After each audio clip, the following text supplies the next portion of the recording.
to access the chat, or is that? You see here. Okay. Hey guys, give us just a second. We're coming on to the live now. Dennis, Chrissy, Alex, and we have special guest Benny. He is the father of Melissa Trumpy's two youngest children. Tammy's here. She's just not in the screen. Tammy's in there. There we go. I'm eating my dinner. We're trying to get this to where Benny can see the comments as well. Let me see. Let's see. B, Mac, Tamara. Hi, guys. Benny, are you doing this on a phone or are you doing it on a laptop or something? On my phone. Okay. What is this? I know sometimes it can be a little bit of a problem. Sometimes I use my laptop to do the show, and then I look at my phone to read the comments. Yeah. Saying we could pull the comments up on the screen like this as well. Okay. Well, I think I got it. So thank all of you for coming on here tonight, joining us on here. Thank you, Benny, for joining us to, share about this case. There's a lot going into this case. So there is. Let's start with Melissa. Melissa going missing, what led up to this, and just tell us a little bit about Melissa as well. So Melissa was a good mother, not perfect or whatnot, but we all have issues. And her and I were together for, 10, almost 11 years. I'm trying to get back to this because I cannot. Okay, I'm going to just get out of there. You guys can still hear me, right? Yes. Yeah. So Melissa and I had 2 children together. Melissa had a older daughter from her prior marriage. I was married to somebody else before Melissa, and she was married to somebody else. So we met in, I got to think here, to be 2008, maybe 2009. And like I said, we're together for about 10 years. So Melissa had a job where she did in-home care for an old friend from school who was injured and a quadriplegic from a car accident and in her, I think, 20s. And when Melissa went to work for her, and this isn't to disparage this woman because I know she's got a rough life, being confined to a wheelchair and everything, but she had some major drug issues with opiates, probably because she was in a lot of pain with her situation or whatnot. But Melissa and her kind of were enablers for each other. And when I was with Melissa, she didn't have any drug issues. Maybe the only thing that I could really point out as far as a drug issue is that Melissa had ADHD, which I also did. And I was medicated as a child, but Melissa was medicated as an adult on Adderall. And so, although I didn't really like the Adderall thing because I kind of felt like it changed her personality, but when she went to work for Nicole, the quadriplegic lady, it just kind of, I think Melissa started using opiates with her at work, and she knew how I felt about that. And so, I just know too many dead people from opiates. So it's just something that I'm not okay with, because to me, it's like Russian roulette. So Melissa was kind of living what I believe is a secret life, coming home from work and hiding what she was doing for me and the kids.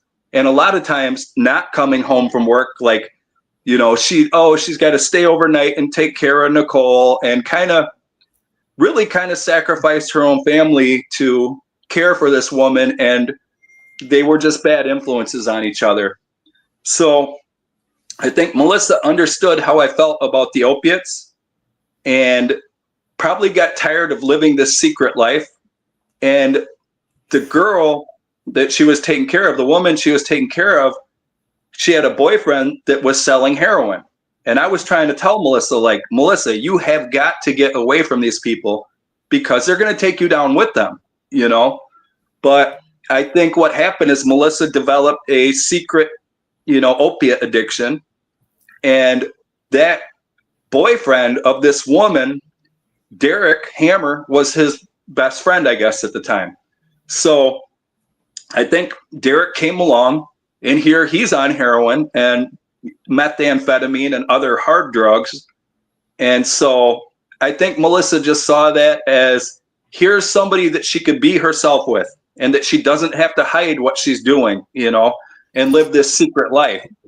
So her and I split up over Derek.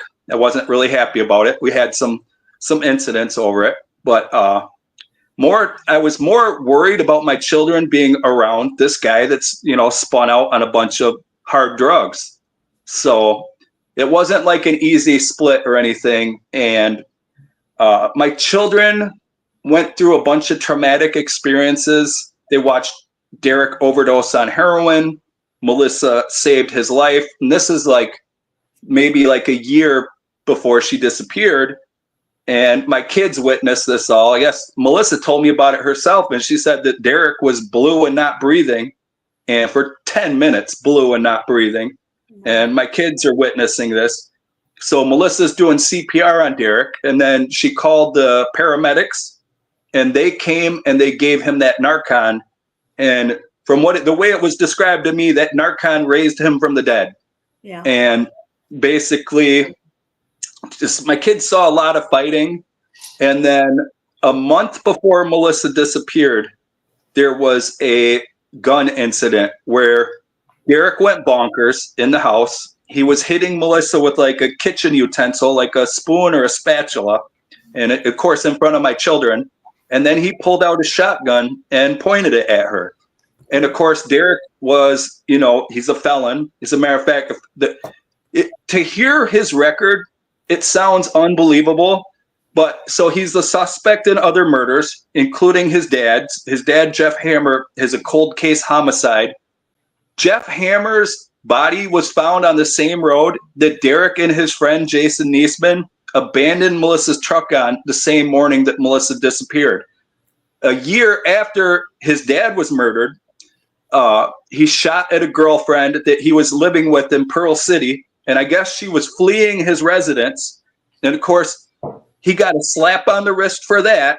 He completely got away with what happened to his dad. And I'm going to tell you, that is the police corruption, because we actually have some documentation of that. We have the name of the cop that covered it up. And we have people saying that he was involved in it too. The cop was involved in it too. And that is from Jeff Hammer's cold case homicide file. Also, and this is the craziest thing, and he served very little time. He served 2 years, which might sound like a lot of time to somebody, No. but the charges. So in 2000, it was either 2016 or 2017, Derek was living in Carson City, Nevada. He held a woman hostage in a drug house there. He made homemade bombs. I'm not even kidding you. The police, it's listed. This is public record. The police listed them as IED explosives. He took propane tanks and made Molotov cocktails, and then basically put them all around this drug house that he was in with this woman. And he like held her hostage for a couple days, tortured her, strangled her repeatedly, and he got 2 years in prison. And I just feel like anybody else, like that's almost, to me, it's like he threatened to blow her up and the police up. To me, that is like a terrorist activity. And I think anybody else, if they didn't have the connections, anybody else would be doing some 25 years to life, you know? He got a slap on the wrist, just like when he shot at actually, I didn't tell you guys this, but the girl that he shot at in 2009, the year after his dad was murdered, was a girl named Brittany Gemmel. And her dad was an Ogle County sheriff's deputy. And so he shot at a sheriff's deputy. He held a woman hostage with bombs, and this. I mean, you just don't even hear about that. It's not even like you hear about a lot of crime and violent crime, but it sounds like fantasy or a bad movie. But it is. You guys can look it up. It's public record. You know.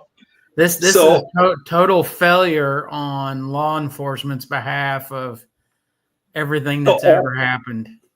Absolutely.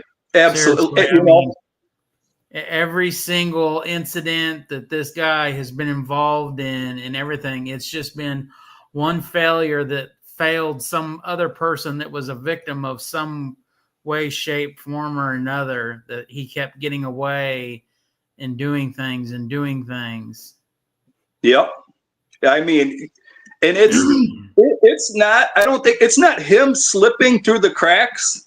It's people pulling strings for him. It's people in high places, people with power and money, and I believe all tied to this drug cartel activity in Northern Illinois and in Northwestern Illinois specifically. But it just seems like even when he was paroled from the hostage and bomb situation in Nevada, he got caught with another drug house in Illinois. He got caught for several DUIs. He got caught with pointing the gun at Melissa. So he's a felon in possession of firearms. He shot at women. He's held hostages with bombs. How come you couldn't charge him federally? Joe Blow on the corner gets caught with, $3 $50 rocks and a pistol, and he gets a federal gun charge. How come they couldn't give him a federal gun charge? And that's really bugged me this whole time. It's like, dude, he pointed a gun at Melissa in front of my children. And so that incident, I had full custody from 50-50 custody within 2 days of the gun incident. And I truly believe that saved my children's lives. And it's just, hell, what's that? It's just, I just feel like it's beyond a complete failure. It is people with money, and it is, people with power, and people tied to, not only organized crime, but people tied politically, with money that I believe that they're funding these people's campaigns there, And Derek's mother. Jump in real quick. Guys, everything that Benny is saying here, a simple Google search of Melissa Trumpy missing, there are so many news articles out there that cover exactly what Benny is telling us tonight. It's confirmation between the two of them on this.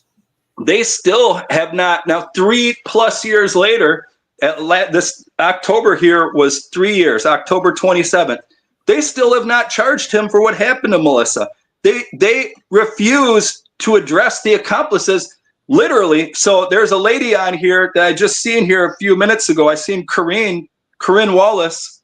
Like, she came forward and provided information on Derek's cousin, Stephen Dapkus, and on their other accomplice, Jay Rhodes. And then we already knew about Niesman, because Niesman, they've proven that this Niesman helped Derek abandon Melissa's vehicle.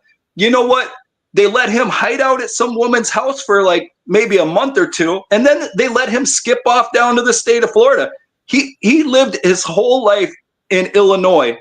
Within a month and a half of this happening, he just decided to relocate to Florida, and the police just let him. Here he's a suspect. They know that he helped abandon Melissa's vehicle, and they just let him skip off out of state. Like it just didn't even matter. And then, so in Melissa's case, they listed all of these agencies they said were involved. They said Carroll County, Illinois, Ogle County, Illinois, Joe Davies County, Illinois, Stevenson County, Illinois, the FBI, the Illinois State Police, Greene County, Wisconsin, because Melissa was actually a Wisconsin resident. And you know what? Now, so we have a journalist, and he works on nothing but organized crime and corruption cases. And he contacted the FBI in Rockford. They deny that they were ever involved in Melissa's case. But here's the thing. The guy that abandoned the car, when he went to Florida, he was staying at his brother's house in Orlando. And we got the brother's phone number. We called him, and he started like kind of being cooperative with us. And he's like, I'm going to tell him to do the right thing. I'm going to do this and that. We called back, and he said the FBI agent, Wayne Jakowski, told him not to cooperate with Melissa Trumpy's family and friends. And I'm going to tell you, now they're denying that they're even involved in Melissa's case, as well as the Illinois State Police. They're saying the same thing. I contacted the Illinois State Police, the Internal Affairs Department. They said they'd never been invited into Melissa's case. It's on the news. You can Google the newscast about when they brought in the FBI, and the FBI and Illinois State Police has joined the investigation of a missing Wisconsin woman who went missing in Illinois.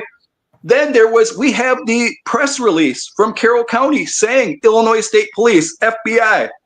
They're all denying that they were involved in Melissa's case because they're trying to wash their hands of it. They know it's a dirty case and they don't want to be tied to it.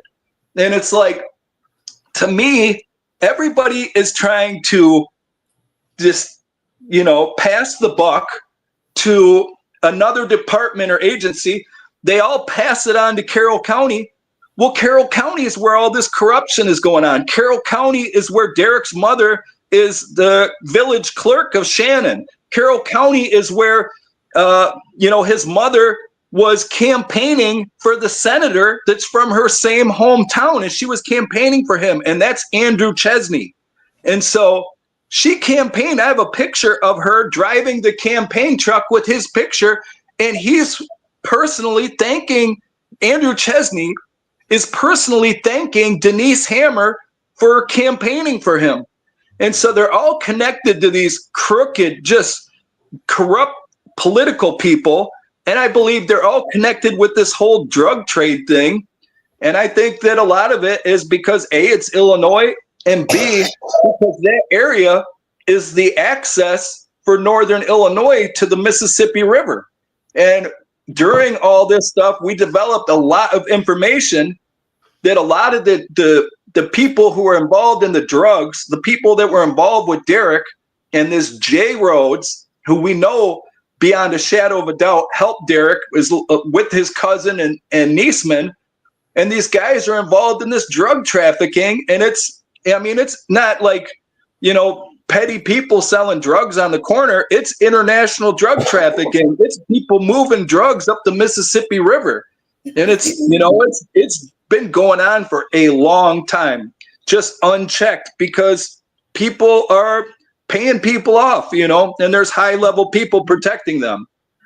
So Melissa after the gun incident, there was a no contact order. Derek went to jail, of course, went to jail for guns, which he didn't get a federal charge for, or really any charge that stuck for the guns.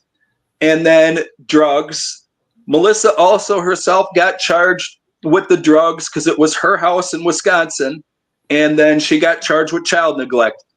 Now, there's been a lot of victim blaming too. Oh, well, Melissa ran off because she was on drugs. Melissa ran off because she had criminal charges. Those charges that she got, and mind you, she got those charges as a victim. Derek pointed a gun at her. They went and raided her house looking for the gun. They found the gun. They found a couple other guns, and they found drugs. So in her at that point, she was 36, I think 36 years old. At that point, she had a spotless, clean record until 1 month and 20 days before she went missing. And she got that record as a victim of a violent crime. But they victim blamed her, and I think that that's been part of the, I look at Gabby Petito's case. And how that was nationwide, big news all over. And I think Melissa's case, if anything, that not to say any case is worse than the other, but that Brian Laundrie had a spotless, clean record. He hadn't held people hostage with bombs. He hadn't shot at other people. He wasn't a suspect in his own father's murder, And I think that they used this false narrative and just victim blame Melissa. So to ruin her image so that she didn't get the type of attention that Gabby Petito got, and not to say that anybody's more deserving of the attention, but I think if people really looked at Melissa's case, it's nuts. It is just, literally, it's like a bad movie, but it's real life. And it's unreal.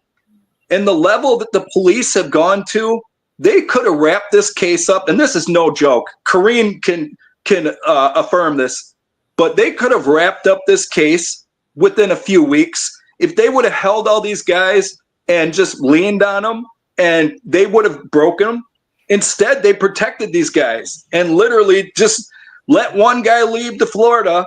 And then Corrine could tell you too, is that so we brought witnesses about what happened at Derek's cousin's house, Stephen Dapkus.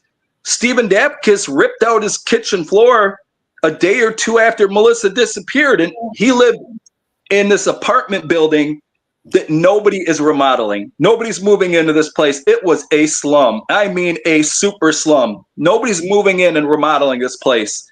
The neighbors of Stephen Dapkus, there's about a half a dozen neighbors, including Corrine Wallace's sister-in-law, said that they saw Melissa there that night shortly after he was at Derek's mother's house, which is the last official place that the cops know that Melissa was at Derek's mother's house.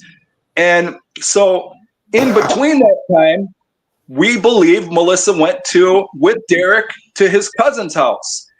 So a half a dozen of the neighbors of the cousin said that she was there. Police refused to talk to those people. When he ripped out the kitchen floor, not only that, the detective, David Mercado, who is the homicide detective there, he said Stephen Dapkus lives with his mother. What, is she involved in this too? I got the text from him saying this. I saved them because to me, it's like he lied to protect these guys. Stephen Dapkus didn't live with his mother. The apartment building I'm talking about was 25 miles away from Stephen Dapkus's mother's place. Stephen Dapkus's mother lives across the street from Derek's mother in Shannon.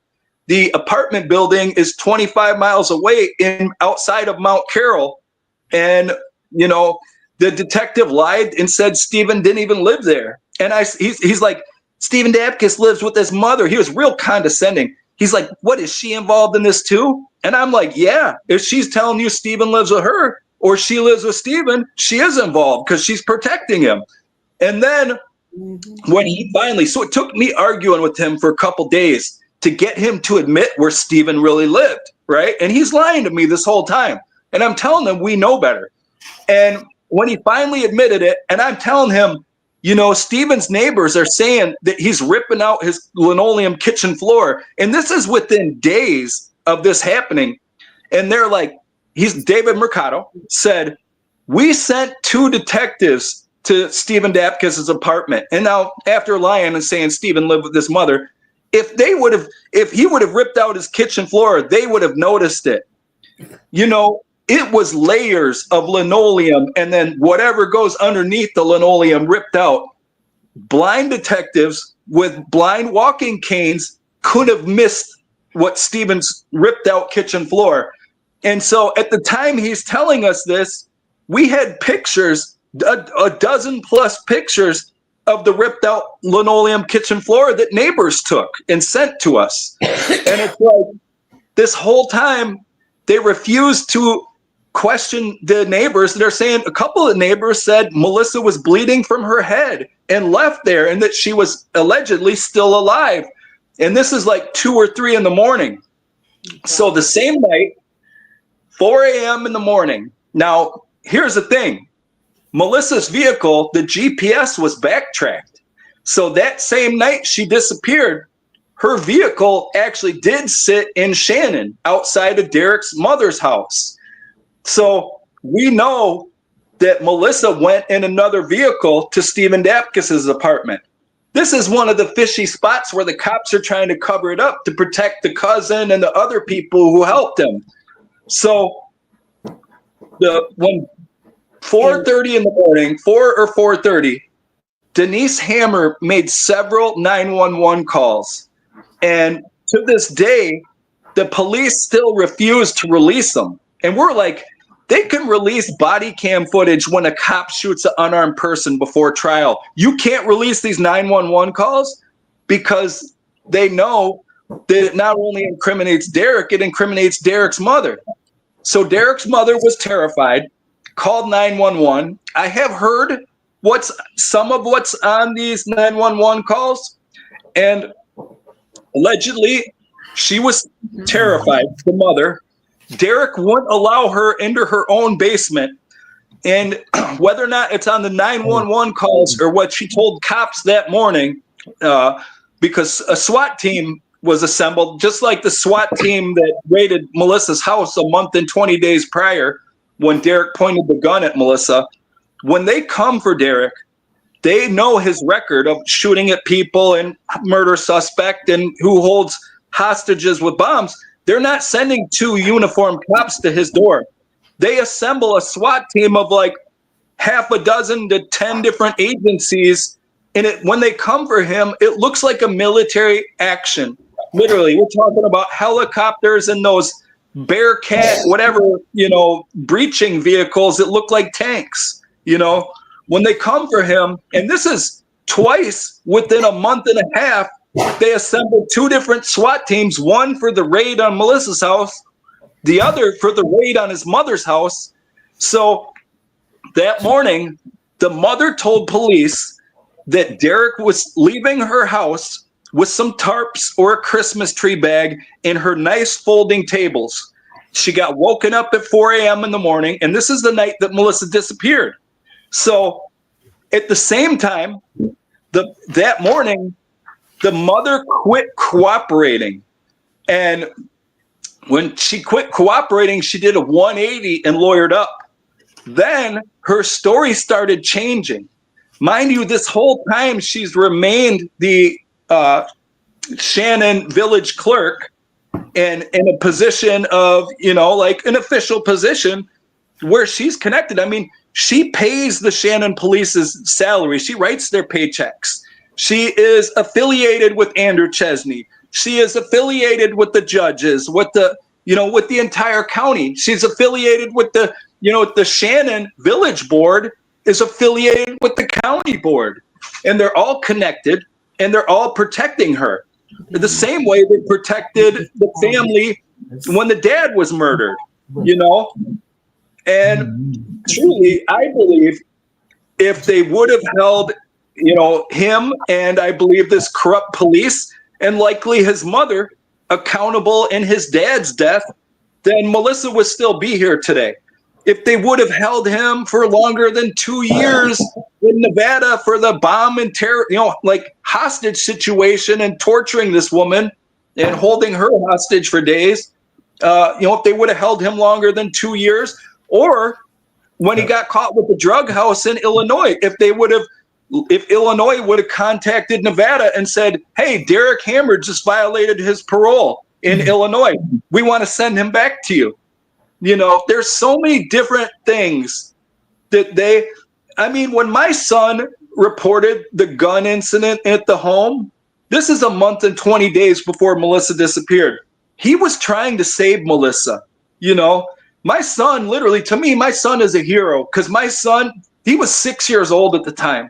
And he reported Derek, hitting his mother with the kitchen utensil, screaming about some pills he couldn't find, and then pointing the shotgun at Melissa. They should have stopped him right then and there.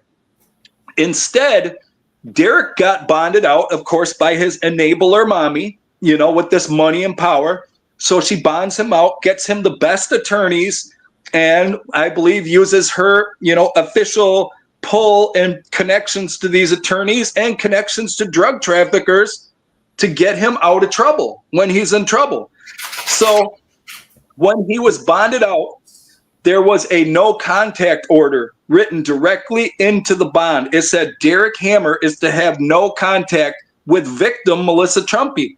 So the mother also helped him violate that no contact order. She had Melissa and Derek in her house for days. In fact, 2 weeks before Melissa disappeared, Derek was back. They were back at Melissa's place in Wisconsin. Derek was in a high-speed chase with her vehicle, and he actually outran the police. Well, they were trying to get Melissa to cooperate in this high-speed chase, and they were pressuring Melissa to tell on him. And of course, they were pressuring Melissa to tell on him when he was still free out on bond on the streets. You know, if he would have been in jail, maybe then they could have pressured her to cooperate. The day before Melissa disappeared, Melissa went to court over the custody stuff because I got custody 2 days after the gun incident. So Melissa went to court over that, and her mom went with her. And so me and her ex didn't have to go because we kind of put in our motions the hearing before that. So Melissa didn't put her motion in for what she wanted to do with the custody thing. And really, truly, the judge just wanted her to get clean from the drugs. And me and her ex-husband from before me didn't want the kids around Derek. That was our number one thing. We wanted the kids to have a relationship with Melissa. We wanted the kids to be able to see Melissa and the no contact with the kids to be lifted. But we did not. Neither one of us wanted Melissa around Derek or the kids around. More the kids around Derek. Melissa's an adult, but at the same time, we didn't want her around Derek either. And the judge didn't either. So at this whole time, there's so many different places where they failed. Derek was out on bond. Then he gets in this high-speed chase, so the police are pressuring her. She went to that custody hearing the day before she disappeared. As her and her mother were leaving court, 2 Greene County, Wisconsin detectives pulled her aside and questioned her for 2 hours about Derek driving her car in this high-speed chase. The next day, she's a missing person. I also believe it's a failure on Wisconsin law enforcement too, because they knew Derek was out on bond. They knew Derek's shot at women. He's a suspect in murders. He's held hostage with bombs, all of this stuff. So I just feel like they let my children down. They failed my kids. They failed Melissa. They failed everybody. The rest of Melissa's family, they failed the community because people don't need Derek Hammer on the streets. So they picked Derek up that morning. There was so many things that happened the morning that Melissa disappeared. Derek stole another car in Shannon, Illinois. They got fingerprints off that. Now, this is after his friend had dropped him off. And I think he couldn't get a hold of his friend because they both shut their phones off. And this is after the friend helped him abandon Melissa's vehicle. And after his mom had called 911 and he left in a hurry with these tarps and Christmas tree bags. So later on, they processed the GPS in Melissa's. So she's driving a rental vehicle too because her vehicle was damaged. The radiator was blown out in that high-speed chase. Derek got away from the police, but a few miles away in the next county, he blew the motor up in Melissa's vehicle. They had witnesses too, because he was asking for people for rides to Melissa's house. So they had like 3 witnesses. They knew it was him. They didn't need Melissa as a witness. They already had 3 witnesses. So all of this stuff happened. Melissa's driving a rental vehicle. They backtracked the GPS. Melissa's vehicle sat outside of his mother's house, Derek's mother's house, all night. And then, and in violation of the, protection order, because the mother knew, she bonded him out. She knew that Derek and Melissa weren't supposed to have contact. She facilitated that in her own home. And of course, still to this day, remains the village clerk of Shannon. So then Melissa's vehicle went from, after his mother called the 911, about that time in the morning, Melissa's vehicle left and it went to the airplane hangar that his uncle was the owner of. I thought he was still the owner. There's some really suspicious stuff going on with that. The hangar was registered with the FAA, and this is no joke. This is public record too, in a dead guy's name who committed suicide in 2012, Dwayne Sneak. The hangar was registered as an active airport, and of course, all those years from 2012 on, they had planes flying in and out of there, crop duster planes, and airplane being kept in the shed, and the runway being because it's a grass runway, being manicured and taken care of. And it said the owner and manager of this airport was this Dwayne Sneak, who'd been dead since 2012. So there's some really suspicious stuff going on with this airplane hangar. And I believe that's because they're flying drugs and money in and out of there.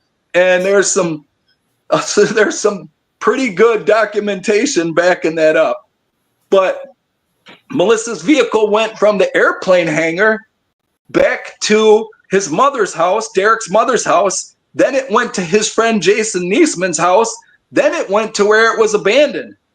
The cops let this Jason Niesman lie and say Derek showed up there walking. They knew he showed up in Derek's vehicle because the GPS said that he did. And they knew there wasn't time for Derek to show up walking. The friend had to have helped him, that Niesman had to have helped Derek abandon the vehicle. So the airplane hangar is connected to another fishy suicide. So there was another missing person in Shannon, this town of 900 people, village of 900 people. And of course, you Google missing people in Shannon, there's never been any others supposedly from Shannon. About 8 months after Melissa went missing, there was this Cole Shoney. Where is he missing from? Bolton Road, a farm on Bolton Road, where Derek's dad was found murdered, where Melissa's vehicle was found abandoned. And this Cole Shoney, 2 months after he was a missing person, they find him deceased on his property. And we FOIA requested his suicide report. So he died of a firearm shot. And the crazy thing is, in the suicide report, it says that the person that found his body is this guy named Brett Wiesner, Woessner. Brett Wiesner also lists of, now this is like 3 or 4 miles away from the airplane hangar. It's in a different county even, because so Bolton Road, that part of Bolton Road where Derek's dad was found murdered, Melissa's vehicle was found on, and this Cole Shoney was missing from the farm on Bolton and Stanton or Spring Valley Road, which Stanton turns into Spring Valley. It's the same road. But that property and that area is 3 or 4 miles away from the airplane hangar. The airplane hangar is in Ogle County, and it's got a Forreston address because it's in between Shannon and Forreston.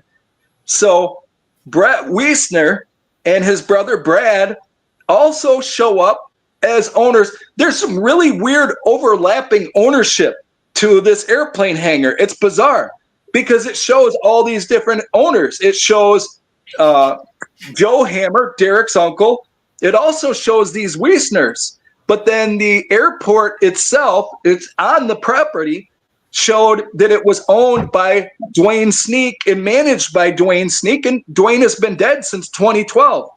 Those records with the FAA were on their 2022, their 2023 records with the FAA. We complained to the FAA about that. Like, how does a dead man who's been dead for 12 years, he committed suicide, how is he responsible for an active airport?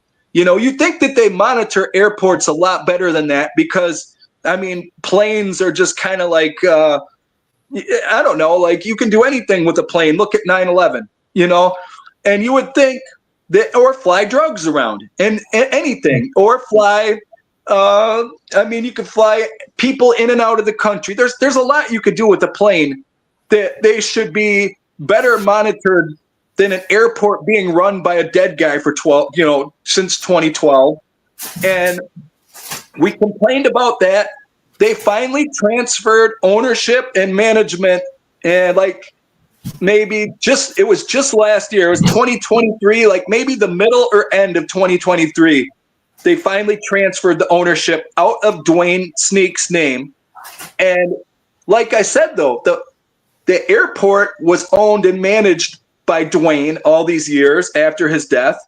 The land, though, it showed all these different owners within just a short period of time, one being Derek's uncle, the other being Brett Wiesner, who found Cole Shoney's body. So suspiciously enough, when Cole Shoney was found deceased, at the bottom, they put out a press release. I showed Dennis this. They put out a press release. At the bottom of the press release, it says, and just as such red flags to me, but it says that we do not believe that this suicide of Cole Shoney has any connection to the disappearance of Melissa Trumpy. Well, absolutely it does. By Bolton Road, Cole's missing from Bolton Road. It does to the hangar, because the same guy that found Cole Shoney's body is also listed as one of these overlapping owners. And him and his brother, Brett Wiesner, and his brother, Brad Wiesner, are shown as also as owners of this hangar too. And it's bizarre. It's really hard to even tell ownership because it lists so many people. Also, so we looked at the tax records. Joe Hammer was paying the tax records at one point. Before him, I think it was Kent Shoney. It was Cole Shoney's relative. So they're all tied and interconnected, both the Bolton Road. They're all tied and interconnected to that airplane hangar. That airplane hangar, they know that Melissa's body was there because they had cameras too. Now here's the thing. The uncle, when they went and asked the uncle, which I don't know why they asked him if it says Brett Wiesner and Brad Wiesner now own it and Joe Hammer doesn't anymore, but they asked Joe Hammer, is there cameras at this hangar? Because they had Melissa's vehicle GPS there. He said no. The guy that owns the airplane, which is this Craig Woodley of Woodley Aerial Spraying, which is like a crop duster service, contradicted that. And he said there's cameras there. So, but by the time they got out there, the cameras had overwritten themselves on the digital video recorder because it must have been set on like a 30-day or 90-day loop. By the time that they went, because the uncle lied and said there was no cameras, by the time they got out there, it had rewritten itself, overwritten itself. Well, I want to ask you a question. Yeah. So what, I mean, I'm sure you guys have already thought of this because I was going to bring up the tax record stuff, but you got me on that one. So I would assume that you guys had pulled all the records with the FAA on what planes were flying in and out of there the day that she disappeared. Her truck was found there. Because, let's be honest, if they've got planes flying in and out of there, what's not to say they didn't put her on a plane? Oh, yeah.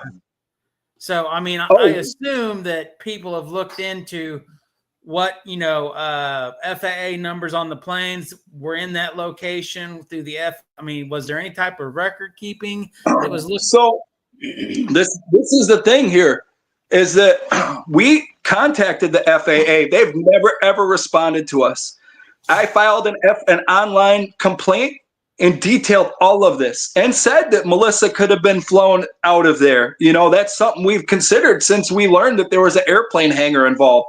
Also, so it was officially searched twice. The second time, they actually allowed Melissa's search team, which, we went out there with the cops for the second search, cadaver dogs on both searches. And mind you, these searches were months and months apart. I want to say 7 or 8 months apart from each other.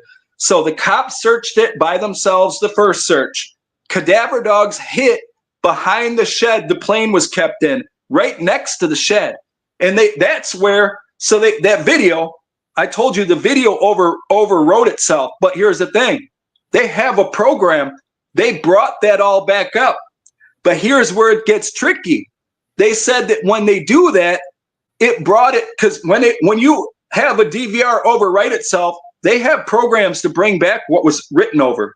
So they brought it back up. This is where they start their lying.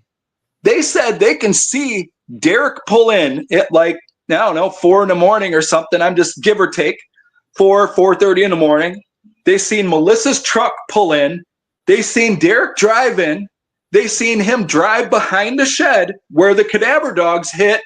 And then 5 minutes and he's out of there. And they even said he fishtailed through the ditch, driving through the ditch to get out of there. Then, so now you got to remember, Derek got picked up by a SWAT team at his mother's house the next morning.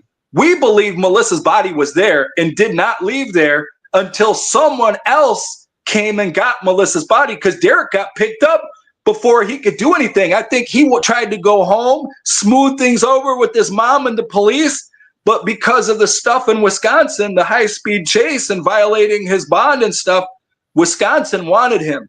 So they were pressuring Illinois to pick him up. So they assembled that other SWAT team, and of course they picked him up from his mother's house around, I would say, in between 11 and 1, that, later that morning that Melissa disappeared. So also, when they reported it as a hostage situation. The SWAT team thing, they reported as a hostage situation at his mother's house.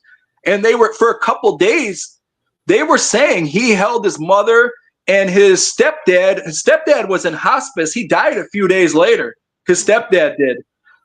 He held his mother and his stepdad hostage. He wouldn't leave the house when the SWAT team showed up. And his brother was there, and I think maybe his brother and his brother's wife were there. And it was reported as a hostage situation. It was on damn Facebook. There were pictures again of the tanks and helicopters and all that. There was 2 helicopters. There was those armored vehicles and all that stuff. And it looked like a damn army around his place. And you know what? A few days later, they backtracked that and just said, oh, no, we were there to pick him up on a warrant. But everybody, his neighbors, were saying it was a hostage situation. Everybody, right? And saying who he held hostage: his mother, his dad, his stepdad on hospice care, and then his brother and his brother's wife. So in that time, though, between the hangar going back to his mother's house, then going back. So I'm sorry, I'm getting mixed up here, but I should tell you, I should not move on before I finish this. The videos that they have of him pulling in there, driving behind the hangar, and then driving out.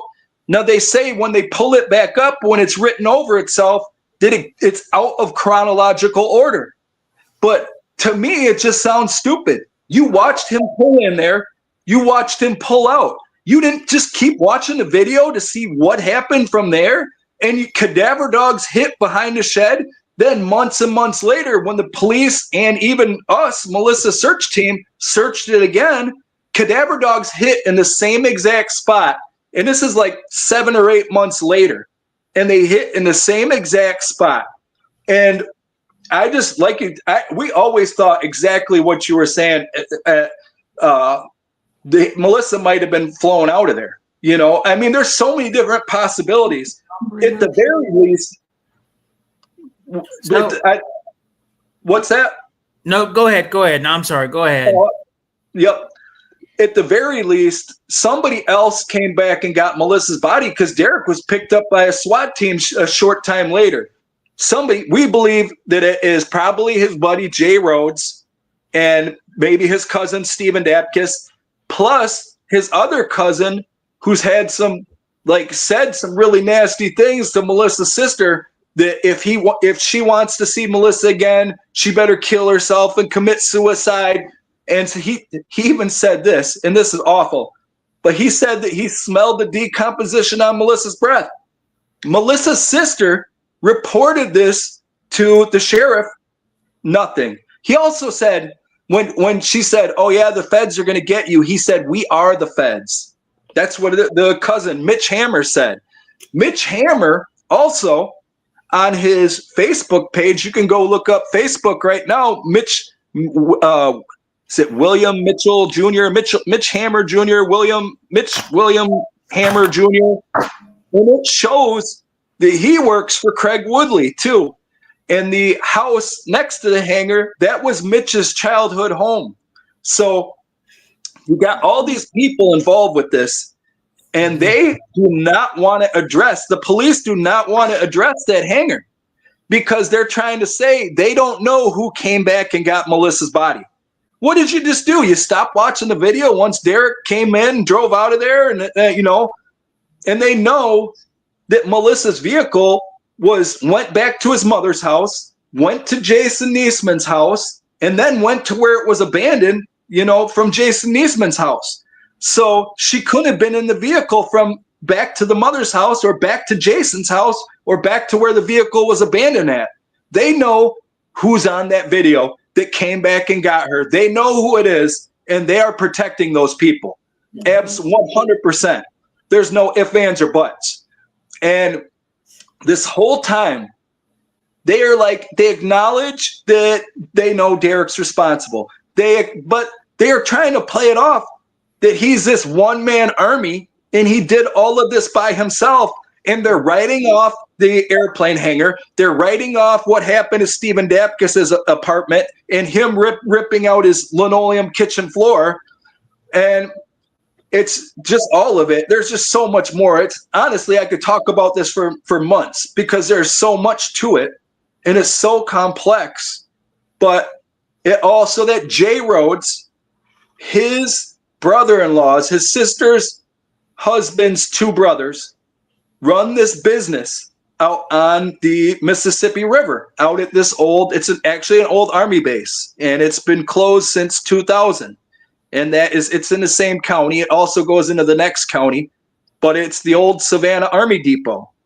And I can tell you this, when we mentioned these guys, the police admitted that these guys are involved in drugs. And even, the detective from Wisconsin, who was also assisting the Illinois cop, said, we can't believe that you stumbled onto this drug ring, but we don't believe that they're doing the type of stuff that you think they are. And I said, they're on a damn army base. They're on the Mississippi River. I said, what do you think they're selling out there? Dime bags? I mean, come on. What do you think they're doing? They're moving dope up the Mississippi River. And these are big time people who are very rich. And the guy, so there's two brothers. They're actually twins, Brian and Michael Potempa. Brian Potempa also has a pilot's license as well and has helicopters. There's pictures of him flying his helicopters around. These are high-level people, and the cops know that they're involved in drugs. But then, these are the same type of cops who would arrest a person driving down the street with a dime bag and send them to jail, but they laugh off these guys being involved in drugs. They admit while they're laughing it off that, yeah, we know they're involved in drugs, but we don't think they're doing what you think they're doing. They got pilot's licenses. They're out on the Mississippi River. People are saying they're huge in the drug game. People are saying there's some kingpins and that they're hooked up with the Mexican cartels. So all these cops are protecting them. It's all just it goes so deep to just, honestly, it'll make this what I told you guys now will probably make your head spin for a while. I mean, it's just so much. It's so complex, and there's just so much to it. But we've brought witnesses to, from Stephen Dapkus's neighbors to Corrine Wallace to Jay Rhodes, his child's mother, who came with me and Corrine Wallace to speak to the detective. Now, this is 2.5 years ago. Detective Mercado refused to interview them about Jay and his involvement. And this is Derek's friend and Derek's cousin, Stephen Dapkus, and Jay Rhodes. And they refused to look at Stephen's ripped out floor. They refused to interview the neighbors.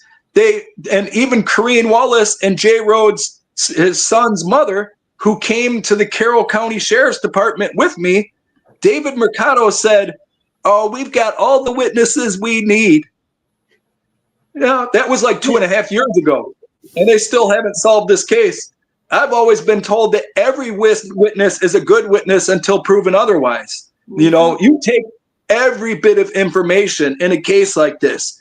They don't want the information. The detective has done nothing, but he's such a compulsive liar. He can't even remember the lies that he told you the last time that you had a conversation with him. Every time you talk to him, it's something different.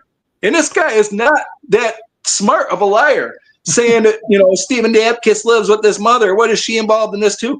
We sent 2 detectives to Stephen Dapkus' apartment. If he'd have ripped out his kitchen, I'll show you guys the pictures of his ripped out linoleum kitchen floor. And you look at the apartment, nobody's moving in to, do some home improvements there. And it's, they've just done nothing but deny it. So when the day when Derek was picked up by the SWAT team, he had huge scratches all over the right side of his face, right? Guess what pictures they released of him and his booking photos? Now listen to this. Tell me if this doesn't sound bizarre. He's got a towel over his right shoulder. You can see it in the picture. They only released the front picture and the left picture. But even in the front picture, you can see scratches all up and down the side of his face. You can see it plain as day, even in the front picture. So I've been to jail before, not there in Illinois, but you know, when you get booked, I've never ever seen a booking photo that's not left, center, and right. You know, they do all three. Then that David Mercado told Melissa's sister, Mandy, that Derek got those scratches on his face riding a lawnmower. But he told me Derek got those scratches on his face in a bar fight a day or two before Melissa went missing. Oh, let's see him in some pictures before she went missing. I'd like to see that, Mercado. Just a compulsive liar. This not definitely, it's beyond mishandling Melissa's case. And I believe Mercado's involved with the drug ring. I believe they're all covering up. There's so many more. I mean, honestly, I'm leaving out so many more details and there's so much to it. I could go on. And it's it's unreal. And it doesn't even, sometimes to me, it's mind blowing. It's a lot to have in your mind thinking about this stuff too. It's almost overwhelming because there's so much stuff to it. And that's just the first night that Melissa disappeared. So Derek, when he got dropped off by that Niesman, he also stole a car in Shannon, Illinois. And for 45 minutes, and listen to this, this is the craziest thing. This is the car they got his fingerprints out of. A woman, her husband was at work. They also lived in Derek's, I don't know if it was his cousin or aunt or something, owned that house before these people they were renting there. And so the guy was at work. There was a little white Toyota Avalon sitting outside, and the lady saw the car just drive off from in front of her house, but her husband was at work. So she went to the Shannon Village Police to report it stolen. By the time she came home, it was back, which is just bizarre. But 45 minutes the car was gone for. Then after that, a neighbor seen Derek cutting through some backyards and hopping fences in his neighbor's yards. And then the same neighbor, who also was very close, like Jason Niesman's girlfriend, close to Derek and, his getaway driver, or, the one that helped abandon Melissa's vehicle. So she lives the next street down from Derek's mother and like several houses up. But this lady said she told friends that she saw Derek burning electronics in his mother's fire pit behind his house, burning electronics and clothes. I'm going to tell you, I've seen the lady's house that reported this, and I've seen Derek's mother's house, the backyard to it where the fire pit would be. There is no way, even if the leaves, late October, the leaves are gone from the tree. Even if they were, there is no possible way that she saw that. That Jason Niesman either told her or she was there. By the way, Jason Niesman did actually tell her some stuff. So he told her he was crying and hysterical and called her at like some 5 or 6 in that morning and told her, don't go out of your house. There's something really bad going on. Then he was at Derek's cousin's house, Mitch Hammer, screaming and crying and hysterical. And he kept saying, my 2 best friends are going away to prison for life. For what? You don't know anything.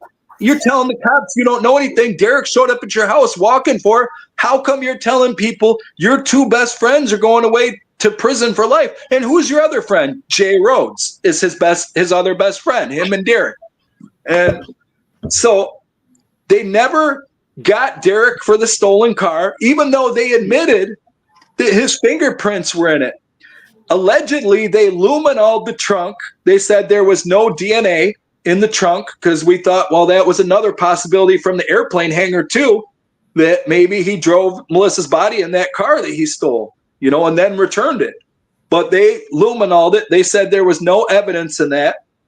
So around this time, Corrine Wallace, who's actually on here, came forward and she said, she used to be Stephen Dapkus's boss. Her and her husband or boyfriend, Corey, owned like some remodeling company, and they had been employing Stephen Dapkus. Now, a week before Melissa disappeared, Stephen was asking Corinne to go pick up Melissa in Wisconsin because Melissa's car had been damaged in the high. This is before Melissa had the rental vehicle. So he'd ask Corinne if she would drive him to Wisconsin to pick Melissa up for his cousin, right? Because Derek is being looked for that high-speed chase. So Corinne comes forward, and she also mentions her tenant, who's these guys' friend, this Jay Rhodes, that he'd gotten really fishy about this. And Corinne was asking about, what about that missing girl? And I mean, she can tell you what Jay told her, that you don't want to mess with this. These are dangerous people. You don't want to get involved in this and that. But then the other tenant, who is Jay Rhodes' son's mother, is Courtney Baker. She comes to Corinne and says, Corinne, Jay was gone during the night when this happened. And the next couple nights, he was just gone. And he took her vehicle, which was another white Toyota, but it was like a little SUV, a Toyota RAV4. She believed that Jay helped to hide Melissa's body, and she came forward. She even put a big Facebook post about it, that she believed that he was involved. She also woke up one morning, and this guy doesn't hunt. She woke up like 7, 8 in the morning, and this guy's all in, like camo fatigues and stuff. He's going hunting. He's all in camouflage, and he'd been out with her vehicle all that night, and her vehicle was trashed. Like he'd been doing off-roading. It was covered in mud. It was all messed up and covered in mud. She actually had to trade it in like a month or two later after that because it wasn't running right. He damaged it during all that. And then there was a saw.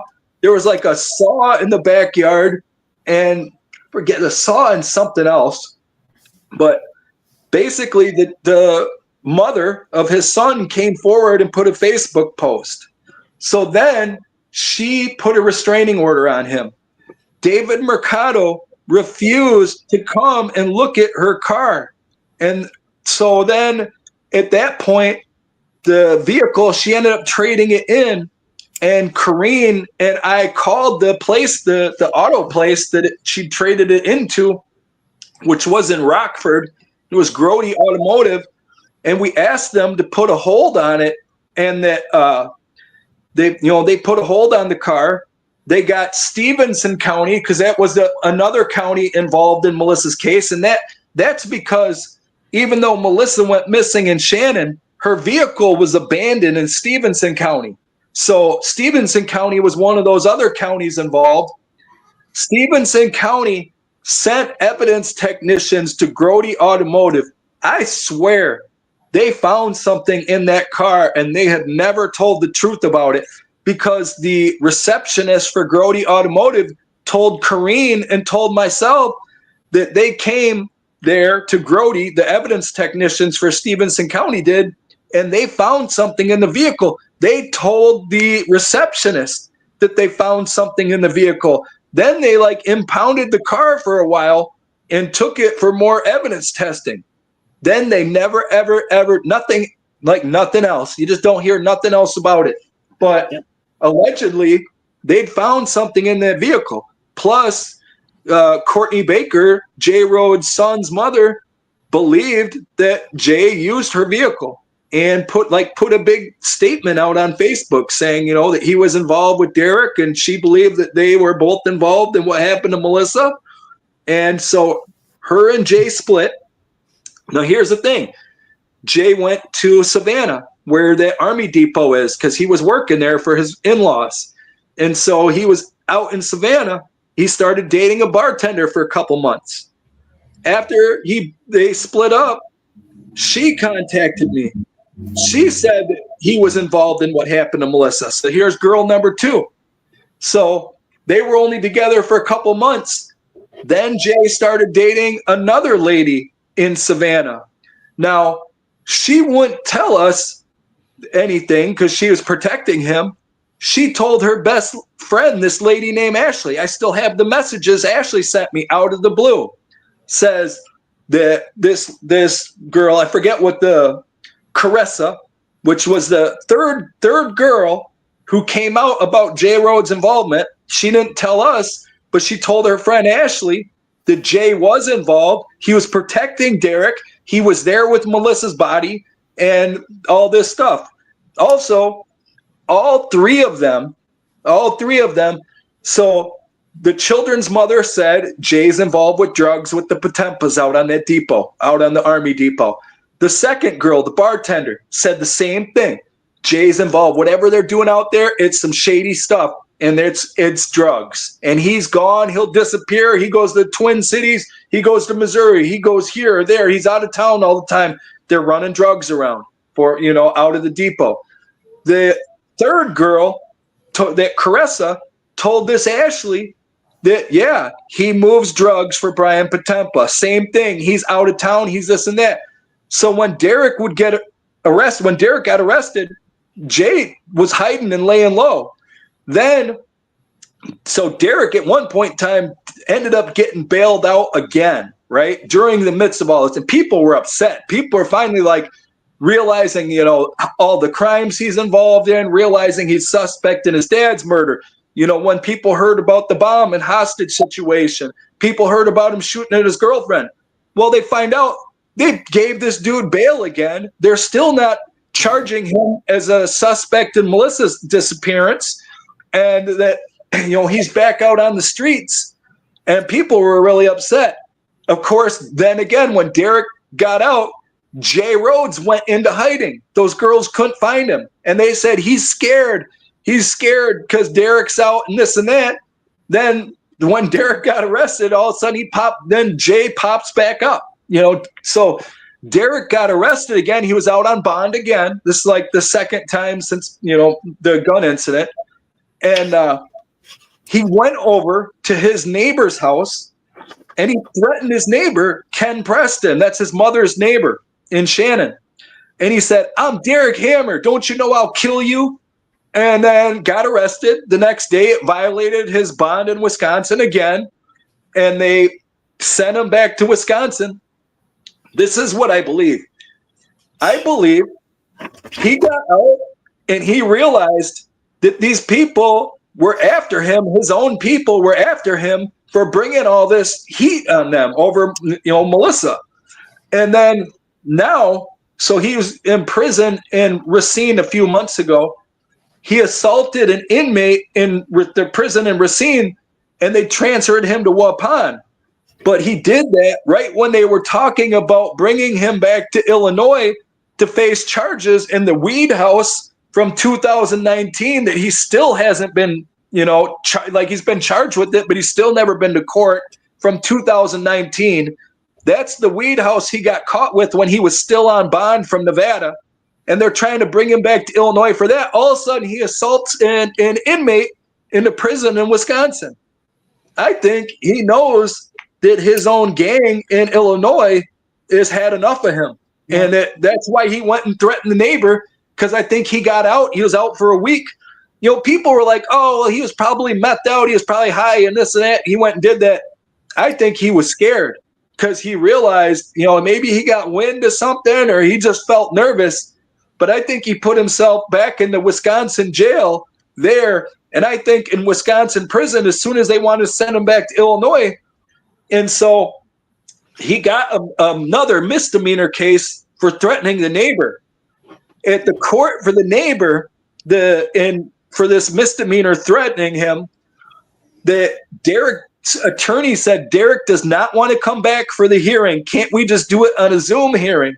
And they're like, no, well, he needs to be present. And they're like, well, Derek refuses to come back. Just, send the guards, handcuff him, stuff him in a van, bring him back to Illinois. But somehow or other, they're keeping him in Wisconsin, and they won't even bring him for his charges in Illinois, And it's insane. All of it, every last bit of it. Insane. It is insane. This is crazy.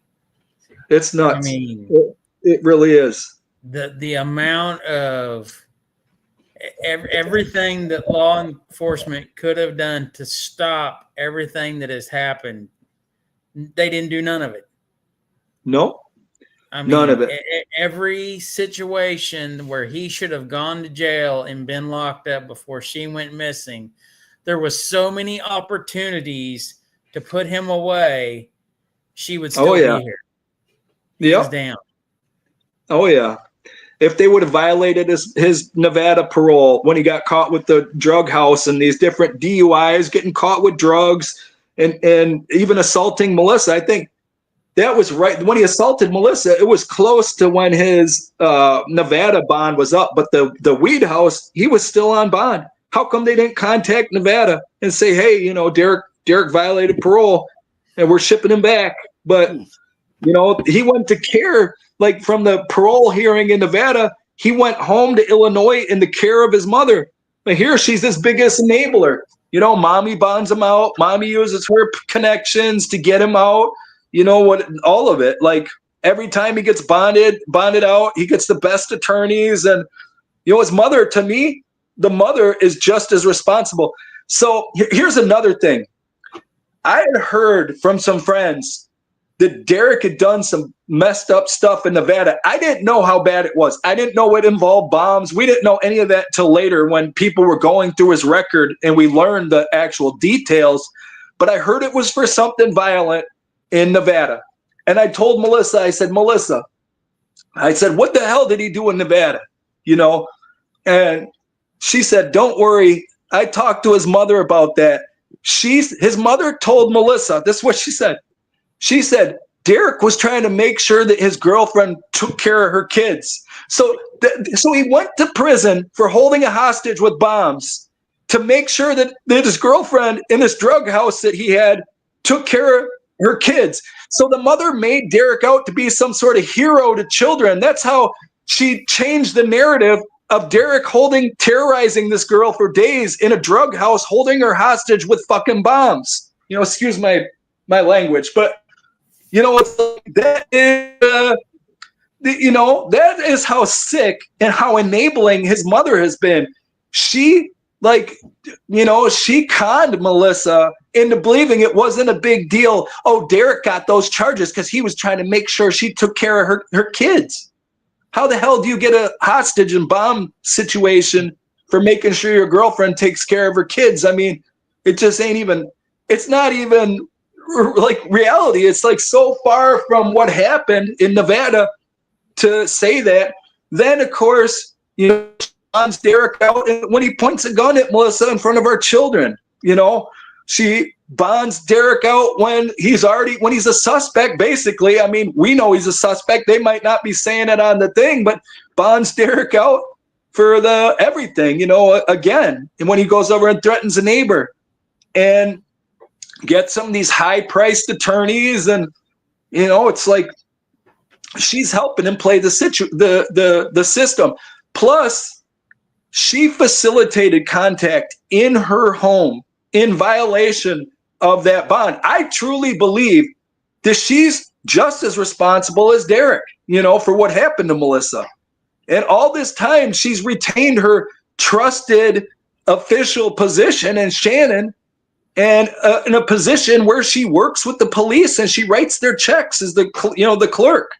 She handles the village's finances. And I mean, it's just, I don't know. It really, really bothers me. And I feel like the mother is not only that. So the lieutenant from the sheriff's department in Stevenson County, because now the Stevenson County lieutenant, though I'm going to say this, I don't trust any of them, has been more forthcoming with information than Carroll County was. Carroll County wouldn't tell us anything, nothing, right? Yeah. The lieutenant from Stevenson County told us flat out that they had a grand jury, and Denise Hammer came to that grand jury and completely changed her story. Even tried to say Melissa wasn't even there that night. Did a complete 180, lied through her teeth. And that lied through her teeth is exactly what the lieutenant from Stevenson County said. Said she completely changed her story. She lied through her teeth. She is an accomplice. She deserves to be in prison as much as Derek does. Later, maybe more. She created this monster, and so have these corrupt police. And I believe this. Derek's dad, Jeff Hammer, right? I believe Derek or Derek's mother or Derek and his mother killed his dad. I believe she called in this corrupt cop, Fred Cass, who we have some documentation from Jeff Hammer's cold case file. And there was a buried report in the cold case file. And I sent it to Dennis. You guys read this. It is mind-blowing because there's a witness saying her sister was with Fred Cass when Jeff Hammer's murder was covered up. And the witness is saying Fred Cass this cop is involved in organized crime. And Fred Cass, she calls him Don Gotti Jr., Fred Cass. And that Fred, mind you too, I've had some major confrontation, personal, face-to-face confrontation here in Wisconsin with Fred Cass over my children's mother's disappearance. Because I believe not only is he responsible for covering up Jeff Hammer's death for Derek and Denise, he's responsible for using his connections, in law enforcement, and that Andrew Chesney, the senator that Denise Hammer has campaigned for, I believe they're using their connections to cover up Melissa's death. And the reason why is because Derek can tell about who covered up his dad's death, his mommy and Fred Cass. So now that he's done something to Melissa, now they got to cover up Melissa's death because Derek can tell on them for what happened to his dad, Jeff Hammer. And you got all these deaths. There's another couple ones all around this Bolton Road, and they're all connected to a couple different addresses. You have Dave Allen Peters, one road down from Bolton Road. But also, the house that Jason Niesman hid out at was Lori Peters. It was Dave Peters' house. So Dave Peters, now get this. They hid Jason Niesman out, the one that helped abandon Melissa's vehicle. Dave Peters died from suicide on September 7th. September 7th is the same day Derek went bonkers with the gun and threatened Melissa in front of my kids. That was September 7th as well. And I believe Derek and Jason Niesman were the trigger men, probably Derek, because Jason Niesman sounds kind of like a coward. But I believe Derek was the trigger man in this Dave Peters suicide, so-called suicide, and helped Lori Peters clean it up. Then when Lori Peters... when that happened, Lori Peters hid Jason Niesman out. This is confirmed by Dave Peters' own daughter. Now, Dave had been dead since September 7th, same day Derek went bonkers with the gun. Now, I know, as I'm telling you guys this, I know how much it is and how overwhelming it is because it's so much and it's so messed up. But Melissa's from Wisconsin. She's not even from Illinois. But she's connected to 3 fishy suicides by 2, the Hangar and Bolton Road, and very connected. And then also connected to Derek Hammer's dad, Jeff Hammer's cold case murder, also on Bolton Road. David Allen Peters, 1 street down from Bolton Road. Another thing is, so they originally told Melissa's employer, the quadriplegic lady, that Melissa's phone pinged from Route 20 Bar and Grill. Route 20 Bar and Grill is right next to Dave Peters' house. Dave Peters had been dead for a month and 20 days. Same day Derek went nuts. Then the cops backtracked and said that maybe Melissa was just driving by there. Well, maybe Melissa went to Lori Peters and Dave Peters' house, after, like I said, a month and 20 days after David died. I believe the phone did ping there because I believe it's got to do with that. So another thing, aside from Lori hiding Jason Niesman out before they let him skip off down to Florida, when Melissa disappeared, Lori Peters put big chains up over her driveway and no trespassing signs. Never had them before. Then that weekend, Mandy Peters, that's Dave Peters' daughter, went by Lori Peters' house and there was a screen off her window on the ground, like somebody tried to break in. Lori was allegedly out of town. It's some sort of retreat because of depression over Dave Peters' suicide.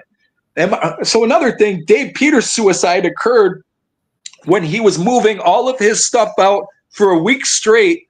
So he got his storage unit open up on the 1st of the month. He died on the 7th of September. That whole week, he was moving all of his property out of his house with Lori because of infidelity. And he wrote his daughter letters talking about that Lori seeing some guy from work, Brock or something. And then, Dave ended up dying. And then when Melissa disappeared, Lori put up these no trespassing signs and a chain across her driveway. Well, when Mandy called to say, hey, Lori, there's a screen off your window. It looks like somebody tried to break in your house. Lori tells her, don't worry. I've heard two versions. I heard, don't worry, it's Derek and Jason. And then I heard, don't worry, it's Jason Niesman, as in Jason Niesman. And Mandy had come by the house. Mandy Peters, Dave's daughter, had come by the house a couple times. One time when she seen this screen off the window, and another time she'd come by. Oh no. Uh-oh. Oh no. Lost him. Well, See if he comes back on. We lost him. I don't know if the audience has been noticing, but I'll be sitting here watching, and you guys and him was both freezing up, and I would just be watching, and everybody's talking, but nobody's moving. So there he is. There you are. I got a call, and it just exited me right out of this program. Oh. So. Oh. Hear me? There you There go. you Mandy Peters came by, also saw Jason Niesman there. Mind you, this is like within a month or two of her dad, what happened to her dad. And she said, and she could tell Jason Niesman was like messed up on drugs. And she's like, Lori, why do you have this drug addict dude in your house? So Lori tells Mandy, she says, well, he's being accused of all this stuff with Melissa Trumpy, that he helped with Melissa Trumpy. He's innocent. He wasn't there. He wasn't involved. We know that Melissa's truck went to Niesman's house. That's GPS backtracked and proven. Derek wasn't walking. Melissa's truck drove to Niesman's house. Then Niesman helped Derek abandon the truck because Derek wouldn't have had time to do that walking. It's physically impossible. So Lori denied that Niesman was involved, and that's why she hit him out. So then Lori gets on this Facebook group where people were saying, well, maybe Dave Peters' suicide has something to do with Melissa's disappearance. Lori Peters gets on there and says Dave died from COVID, right? And that's when I come in and I'm like, because I'm looking at the comments and on this post, and I see her saying Dave died from COVID. And I get on there and I say, well, that's strange because I heard he died from a firearm. And then Lori starts private messaging me. And she says, oh, you're the father of Melissa Trumpy's children. And, oh, I feel so, she like played the sympathy role. She felt bad for my kids and this and that. She said COVID depressed Dave. So Dave killed himself. But we know that's not why if Dave killed himself, which I don't believe, Dave was telling his daughters he was leaving Lori for infidelity. And I've actually seen letters that Dave wrote talking about that Mandy Peters showed me. So Lori Peters said that. She also said that there's a bunch of other really strange things she lied about. So she also said she talked to the FBI about Melissa's case. She actually gave me a number for a Rockford FBI agent, and this Wayne Jankowski, the same one that told Jason Niesman's brother, Joshua Niesman, not to cooperate with Melissa Trumpy's family. And she said, so she also said that she knew Wayne because she said Dave's daughters played sports with Wayne's daughters in, like high school sports, soccer or something like that. Wayne has no daughters, just so you know, because we did find that out. Also, so the FBI, when we would call, they would just say, they would refer us back to Carroll County. They wouldn't talk to us. But here, she gave me this Wayne's personal cell phone number. So I call Wayne. Wayne says they never searched Lori's house for Melissa, which Lori told me they did, which is a lie. And then Wayne, I don't know, that was really the only good thing I got from Wayne, which also remember that they're denying the FBI was even involved in Melissa's case, but Lori Peters has Wayne's phone number on speed dial. Another thing about the screen off the window. So where Lori told Mandy Peters, don't worry, it's just Derek and Jason, or don't worry, it's just Jason. How come I was handing out Melissa's missing persons flyers all up and down this Winnesheck and AYP road, which is where Lori Peters' house is? I stuck a half a dozen flyers in Lori's mailbox over and over again, Melissa's missing person flyers, while I also canvassed the whole rural area, and I'd stop at every house on the road. I stopped at her neighbor's house right next door and gave him a flyer. And he was like an 80-year-old retired school teacher. He said that Lori came over and told him she put the chain across the driveway and the no trespassing signs because she was terrified that somebody tried to break in her house. Well, if she's terrified, how come she told Mandy, don't worry, it's just Derek and Jason, or don't worry, it's just Jason? So then Lori started this communicating with me because of that Facebook post where she said Dave died from COVID. So she's like playing the sympathy role for a couple weeks, and she keeps inviting me out to eat. She's like, do you want to go get lunch, or do you want to go get some coffee? And I'm like, now this lady could kill me. I don't know, like I don't trust her from Adam, but I was like, I'm going to take her up on it because maybe I can get her to slip up and say something, or maybe I can just guilt trip her, so she'll say something. So I picked a place in Freeport, which is the nearest city, and I picked a really public place, and it was this restaurant that's right downtown, but down from the courthouse, called Amigos. So Lori came and she met me at Amigos. She came in crying fake tears over my kids and over David Peters, talking about her poor Dave did this and that, and everybody thinks she's to blame for Dave's death. Everybody, and she wasn't. There was no tears. It wasn't crying. The only thing she kept going on. Now, by this time, Niesman was in Florida. And she kept asking me, what do you think Niesman's doing in Florida? And I'm like, man, I ran with it. I said, I hear he's in the witness protection program. That really bothered her. She's like, well, what does that mean? And I said, that means they cut him a deal. He has to tell everything. And if he leaves anything out, they can take the deal right off the table. And then, so remember, she told Mandy that Jason Niesman wasn't involved in Melissa's thing and people were falsely accusing him. This is where she does a 180 on me. Well, he should get the same amount of time as Derek. She's like, I don't think they should cut him a deal, right? Wow. And she was hyper focused on Niesman, what he was doing in Florida. I said, I hear he's telling everything. She's like, where do you think they have him at? I said, I don't know. I don't know where they got him at, but I hear he's cut a deal and he's cooperating. Well, I don't think it's fair they cut him a deal. He should get the same amount of time that Derek's getting.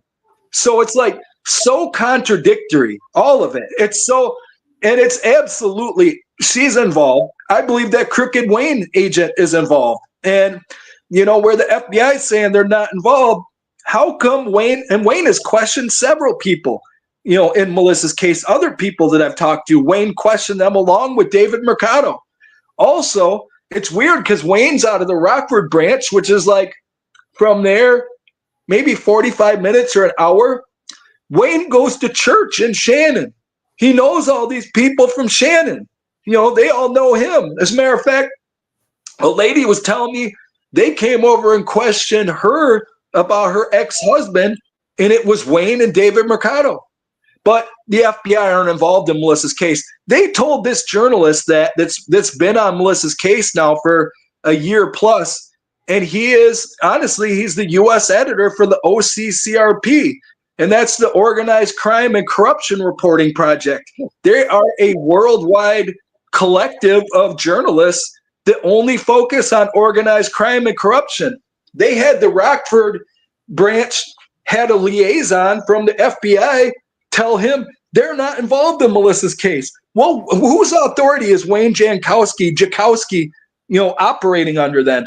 Why is he questioning people? Why is he telling Jason Niesman's brother to not allow Jason Niesman, you know, and himself, Joshua Niesman, that's the brother, to cooperate with Melissa Trumpy's family and friends? You know, one thing that I'm aware of is that sometimes a suspect or a witness will confide to the family before they'll confide to police, because either they don't trust the police or, you know, maybe they feel guilty for what the family is going through.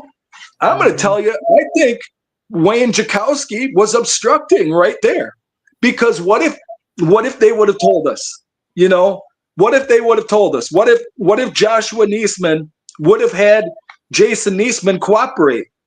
And I feel 100%. So if they're denying the FBI is even involved in Melissa's case, how come it's on the news that the FBI is involved in Melissa's case? How come it's, you know, all over the newspapers? How come it's in Carroll County press releases? But nobody wants to take responsibility for this case. Nobody.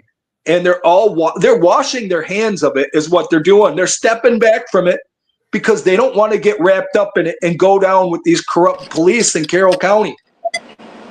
Just want to interrupt real quick. Hi, Corinne. Hi. Hi, Benny. Hi, Corinne. How are you doing?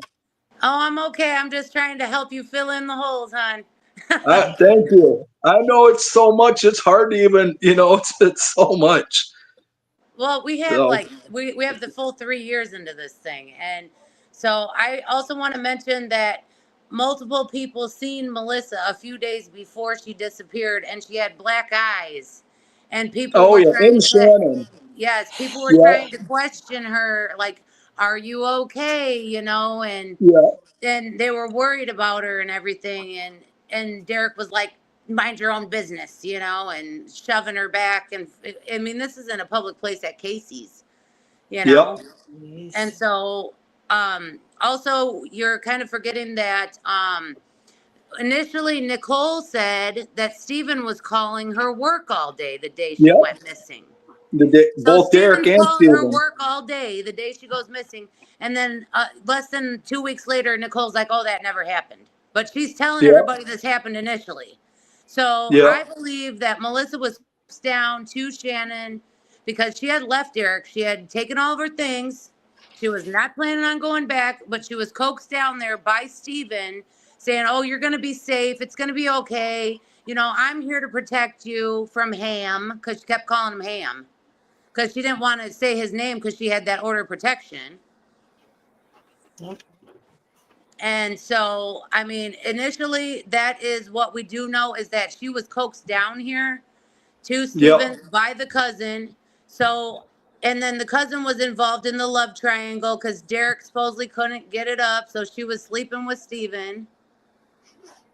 It's a lot to it. And so, yeah, I mean, if you really want to go into it, it's like, you know, the cousin was fully involved. He knew what was going on. He was trying to help his cousin, and we don't know if he like witnessed the whole thing and then helped dispose of her or what exactly occurred there. Because I mean, there's multiple witnesses that did see them at the apartment building, but she wasn't in her vehicle. They were in the RAV4. Yeah. They saw that vehicle out at the apartment building. And so my sister-in-law, she was up in the middle of the night, and she saw them go up into Stephen's apartment building about 1, 2 o'clock in the morning. Yep. Her and Pat Hartman said that from the beginning. Exactly. And also Pat Hartman saw them go up into the apartment building. So like a month later, you know, like I was on Stephen asking, like, he was my friend. He worked for me. So I was on him asking him, like, what kind of, you know, what exactly happened? And he's like, well, this shit goes all the way back to 2008. And, you know, I only video chatted with my cousin that night and, you know, was lying to, you know, everyone about what he knew. And so I went out there with a friend of mine to his apartment building, and this is like 20 days after she's missing. And I said, Stephen, you're going to have to tell us what you know, because we know you're involved. And I'm like, so give me your phone. And so I snatched his phone out of his hand. And I took his phone and I looked through it, and any messages or any kind of correspondence to Derek was completely gone. We believe that his phone, another burner phone or whatever that Derek had, a bunch of phones and stuff was burned during this fire. The day that Melissa went missing and the day that the SWAT team came, there was a big fire of security cameras, phones, laptops, all kinds of stuff. And this was a way for them to conceal that you know, any kind of evidence of whose involvement, you know, with the murder. Like they used burner phones or whatever for this, you know, act. And this was all premeditated because, I mean, Stephen didn't admitted that he was involved. So there's another thing too. And so when Melissa left the custody hearing and her mother got pulled aside by the Wisconsin detectives, so Derek knew before that point that the police in Wisconsin were looking for him. And so while Melissa was in court, that's when you were saying that Stephen Dapkus and Derek were calling Nicole, Melissa's employer, saying, where's Melissa? She's in court. So here's one thing where Nicole may have made I know she was trying to protect Melissa at that point, but I think Nicole made a mistake. She told Derek and Stephen Dapkus when they were calling that Melissa got arrested by those cops that took her into custody, that Melissa was arrested and going to jail. The only thing is they just questioned Melissa and they let Melissa go. I think at that point that Derek and Stephen thought that Melissa was cutting some type of deal.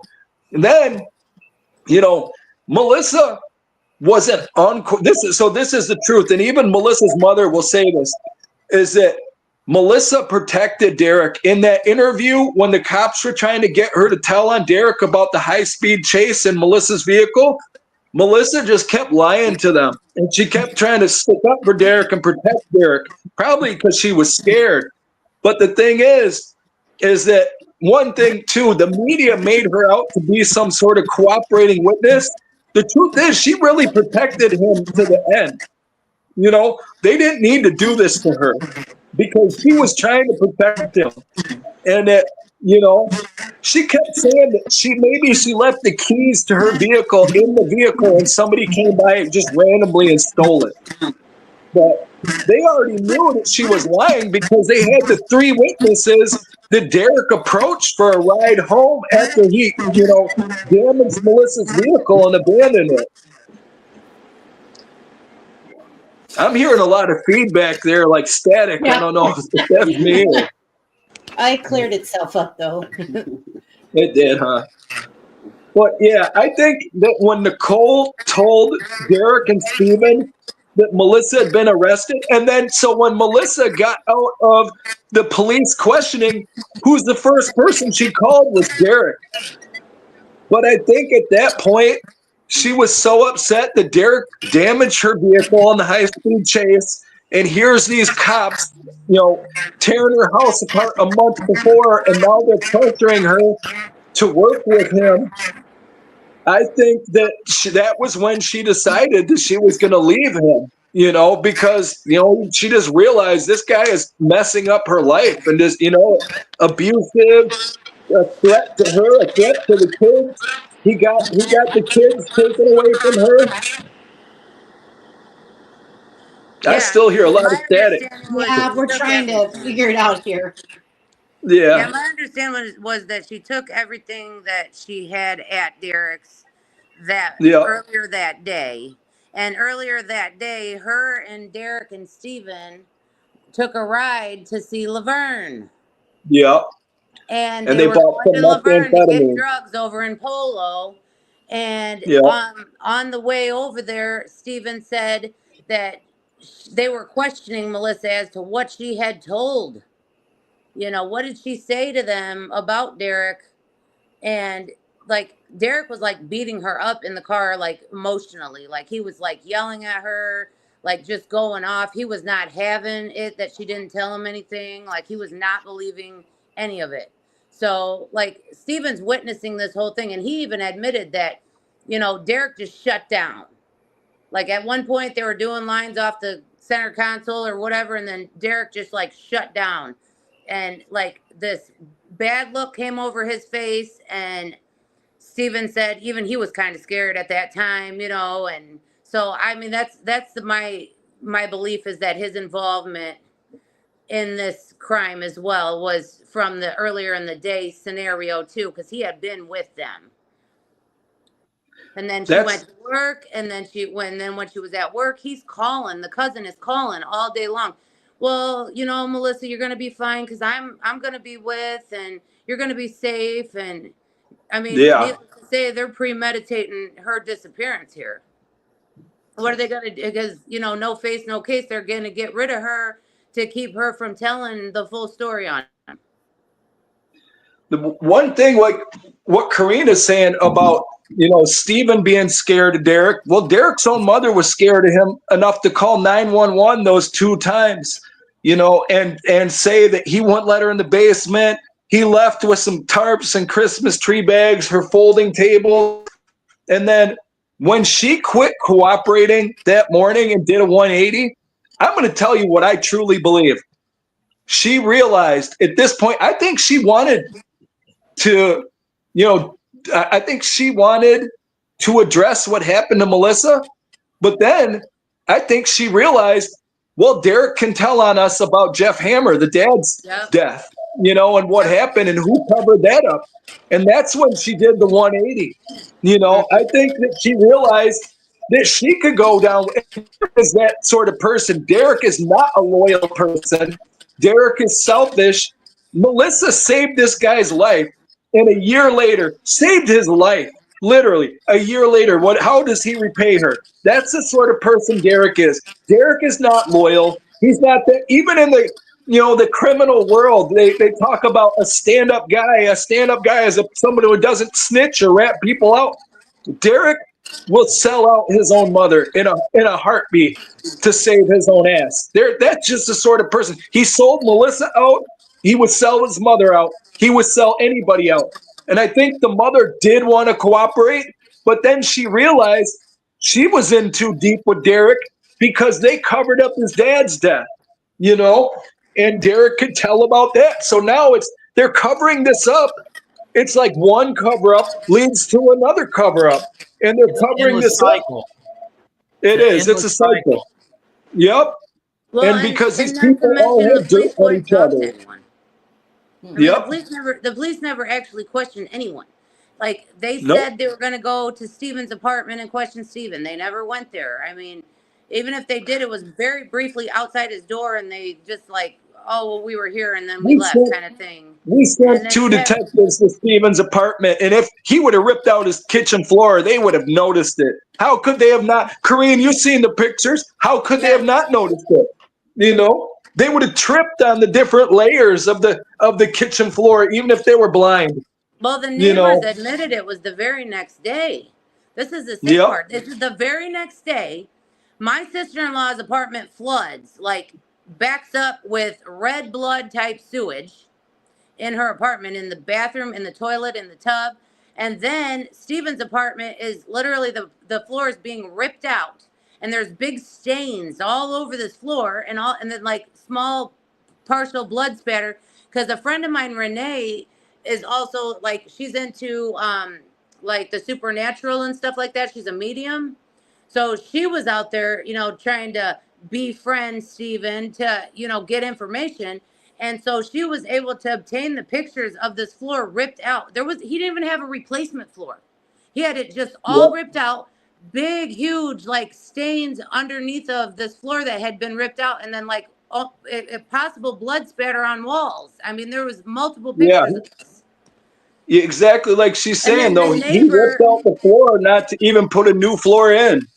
Right. And the neighbor next door or downstairs, she's also admitting she was there at the apartment with Melissa and Derek and Steven, And then all of a sudden she's not talking, she's not saying nothing. She doesn't know anything. That was, she admitted that she was there and then turned around and said, "Oh no, that was a couple days before," because she had been there every single time almost they had been there. Jessica Boyer. Yep. And I mean, the landlord, he's a total fucking, I mean, really, literally, this guy is like involved in organized crime or something too. He's from out by Chicago. And so he's housing all these meth heads and drug addicts and shit in this apartment building. It's fallen in. Who's going to be remodeling their apartment in this fallen in building that's, basically for meth heads? And then less than a year later, Stevens, the building burns down mysteriously. Mysteriously, the building just burns down. The fourth floor of the building.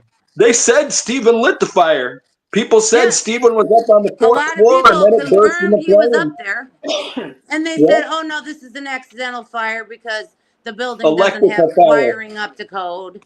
Yeah, they just covered that whole thing up. So basically the same day that this fire happens, my boyfriend's working out in Freeport. He's coming back from Freeport and he sees a bag of women's clothes strewn out all over fucking Bolton Road, down off of Stanton and Bolton and Shannon, coming around the curve. And the sheriff's department's picking up this bag of clothes. Same day this fire happens. And they said a lot of Melissa's things were missing. But why would it doesn't explain to me any other way. Why would the sheriff's department care about these clothes that the, highway department hit mowing? 2 months after Stephen Dapkus's fourth floor of his apartment building burned up, Brett and Brad Wiesner, the guys whose names are currently on the land around the airport, they had an abandoned house on Bolton and Stanton Road, and that went up in flames in the middle of the night, and they called it an arson, and it was an abandoned house. And it was 2 months after Stephen Dapkus's fourth floor of his apartment building went up into flames. So you've got all these suspicious deaths tied to Bolton Road and to the airplane hangar. And now this area is really rural too. It's not even like, it's not like the inner city. You figure you have a place that's tied to 4 deaths. It's going to be someplace like, in the hood, in a bad neighborhood, in the city. There's been 4 deaths in a, it's farmland. Just out of curiosity, this area, how far from Crystal Lake, Illinois is it? Like maybe an hour and a half, 2 hours. You're probably about 2 hours, I'd say. Yeah. Approximately 2 hours out here. It's like 40 miles to Rockford from Shannon. Okay. I had an incident happen one time in Crystal Lake, and it was total BS with the police department. I bought a truck, and I had to go get it, and then they tried to say I was overweight pulling it on a trailer with another truck, and they basically impounded me and escorted me to an ATM to get money to pay my ticket, or I could not leave with my property. And their little office was like on a gravel road, and then like it was an old It wasn't old, but it was like a split level entry house with like a chain link fence around it. Yeah. And it was total the most shively looking setup I'd ever seen. But yeah, I had to go to the ATM and get cash with them in order to pay my ticket so I could leave. So Alex, I was just curious when you guys have been explaining this. I was just curious, as to where that was at from that area. Shannon, Illinois is located in the northwest corner of Illinois. It's like 35 minutes to Monroe, Wisconsin, and probably maybe 40 minutes to Iowa. That's about the general location there. Okay.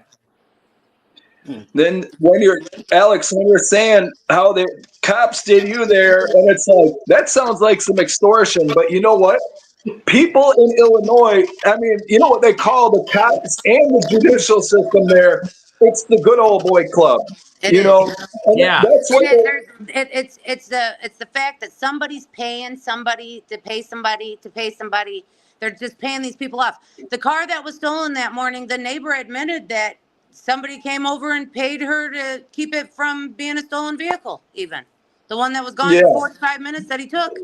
The neighbor admitted that they came there and paid these people, to keep it quiet. Wow. I even sent it. I sent out an email to the sheriff's office about this case, and it kept getting returned to me, and I kept having to send it. And I went through the newscaster to get the correct email for this sheriff. It kept returning to me like 6 different times. It returned to me. They wouldn't even take my email on the case. This is just crazy. It really is. I mean, at one point, I sat down with Joe Davies County and told them everything that we knew about Stephen's involvement, and then about and then pretty soon Jay Rhodes Surface's involvement, and it's like all these people in some form were interconnected to me. They worked for me, or they were my tenant, or and weird happenings. I mean, we found that Jay Rhodes was trying to drug Courtney. There's a bunch of strange stuff going on like that.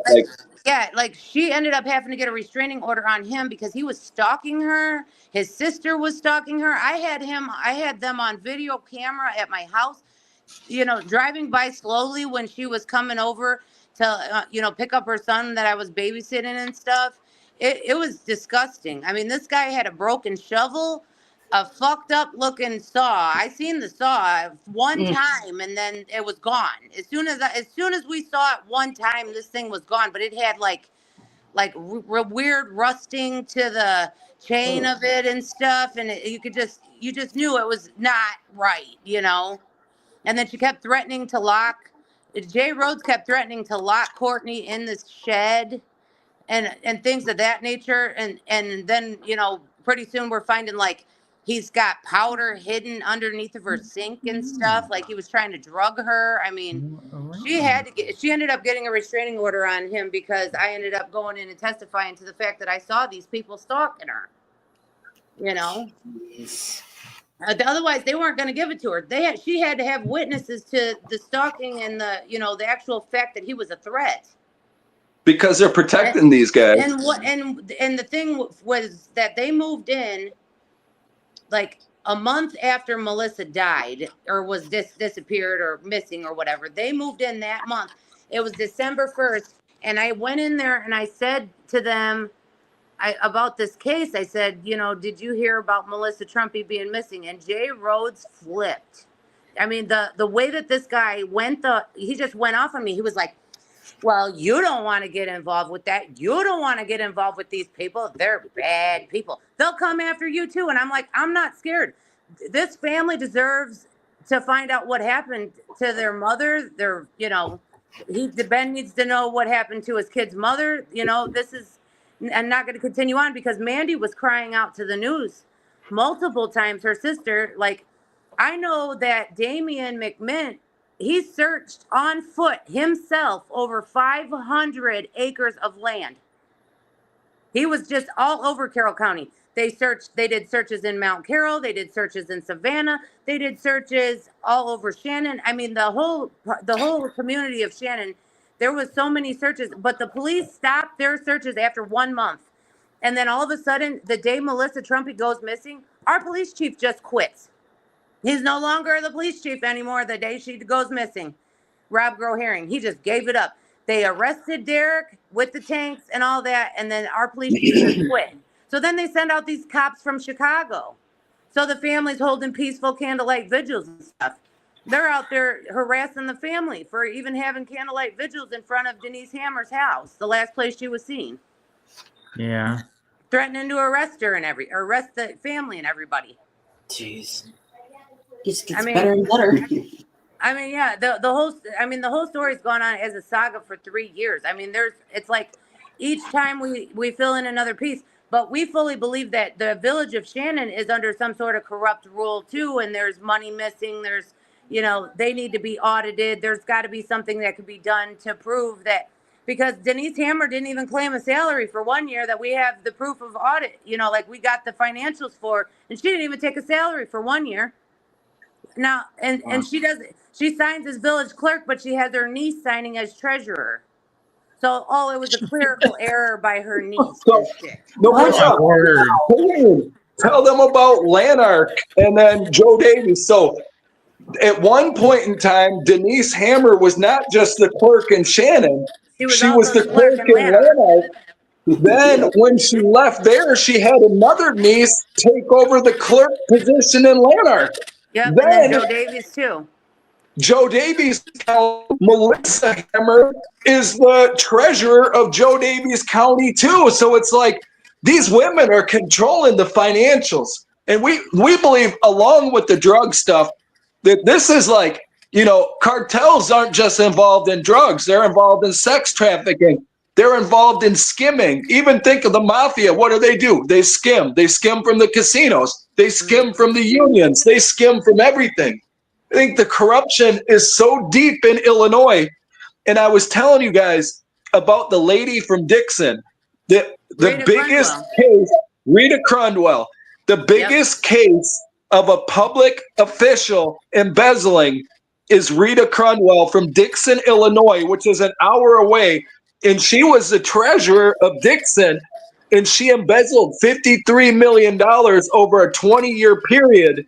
And she got caught because when she was out of town, somebody else was there and got the mail and saw some stuff and realized she was putting all this money into stuff.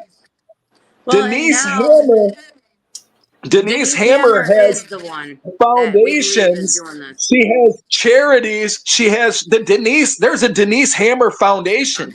She has charities. She has all kinds of, she has like scholarships that she gives out. When you look up like money laundering, that's one of the number one things that they mention is charities and trusts, foundations. Because here's the thing, you can take a lot of money, split it up into really small payments, and say, Joe Blow just gave $1,500 and put it in there. And if it's not over $10,000, the IRS never even looks at it. And if you do that for 50 Joe Blows and different amounts of money, and then you can also claim that there were anonymous donations. Well, Denise Hammer's new mayor, or the girl that's going to be mayor, there's a girl that's fighting to be the mayor of Shannon right now. But the problem with her is they don't want her because they know she's going to get this audited and get everything checked out. And she's already requested financials for the village, and they're missing. You're missing records. The numbers don't add up in spots. Some of the people that were paid were like, who are these people? You know what I mean? Like, they brought in police officers specifically from Chicago for about 7 months in Shannon. And then we were without an officer on and off for the last, since Melissa went missing, they were on and off without an officer. They didn't even have an officer on duty. They just completely shut down the cops. And then you call the Carroll County Sheriff's Office about anything, And they're like, well, this is Shannon's jurisdiction. We don't have any jurisdiction over any of it, so we can't do anything for you guys. You know what I mean? It's really bad out there, and they have some serious embezzlement or something going on that that needs to be investigated. That's for sure. But There's definitely some suspicious Joe stuff Davies going County on. was initially involved with Melissa's case. When they were doing questioning and going around and stuff, they sent 2 Joe Davies detectives to my door. And that's only because I went into Mount Carroll and cried to my pastor that I couldn't get anybody to listen to me about the things that I had heard and knew about Stephen. And so they sent Joe Davies over, and then they never followed up, did anything after that. When she mentions Joe Davies County, so that's the next county up on that northwest side from Carroll County. It's also the other side of the depot. Yep. So one thing is that there is documentation going back years in Joe Davies County and this is U.S. court records and in police reports of people saying that the Joe Davies cops are involved in this drug ring for years. And I mean, the sort of international trafficking I was telling you guys about. There was a sheriff that came in I think it was 2012. I might be wrong about the year. But he ran on a platform of cleaning up Joe Davies' corruption, cleaning up the former police corruption. So when he came in, he asked the feds, him and the public defender for the county, because all of his clients were coming in saying, we're getting our drugs from this cop, and then this cop arrests us. So they got one cop selling them all the drugs, and some other cops arresting them. Well, when the new sheriff came in, and this is in U.S. court records too. This is federal court.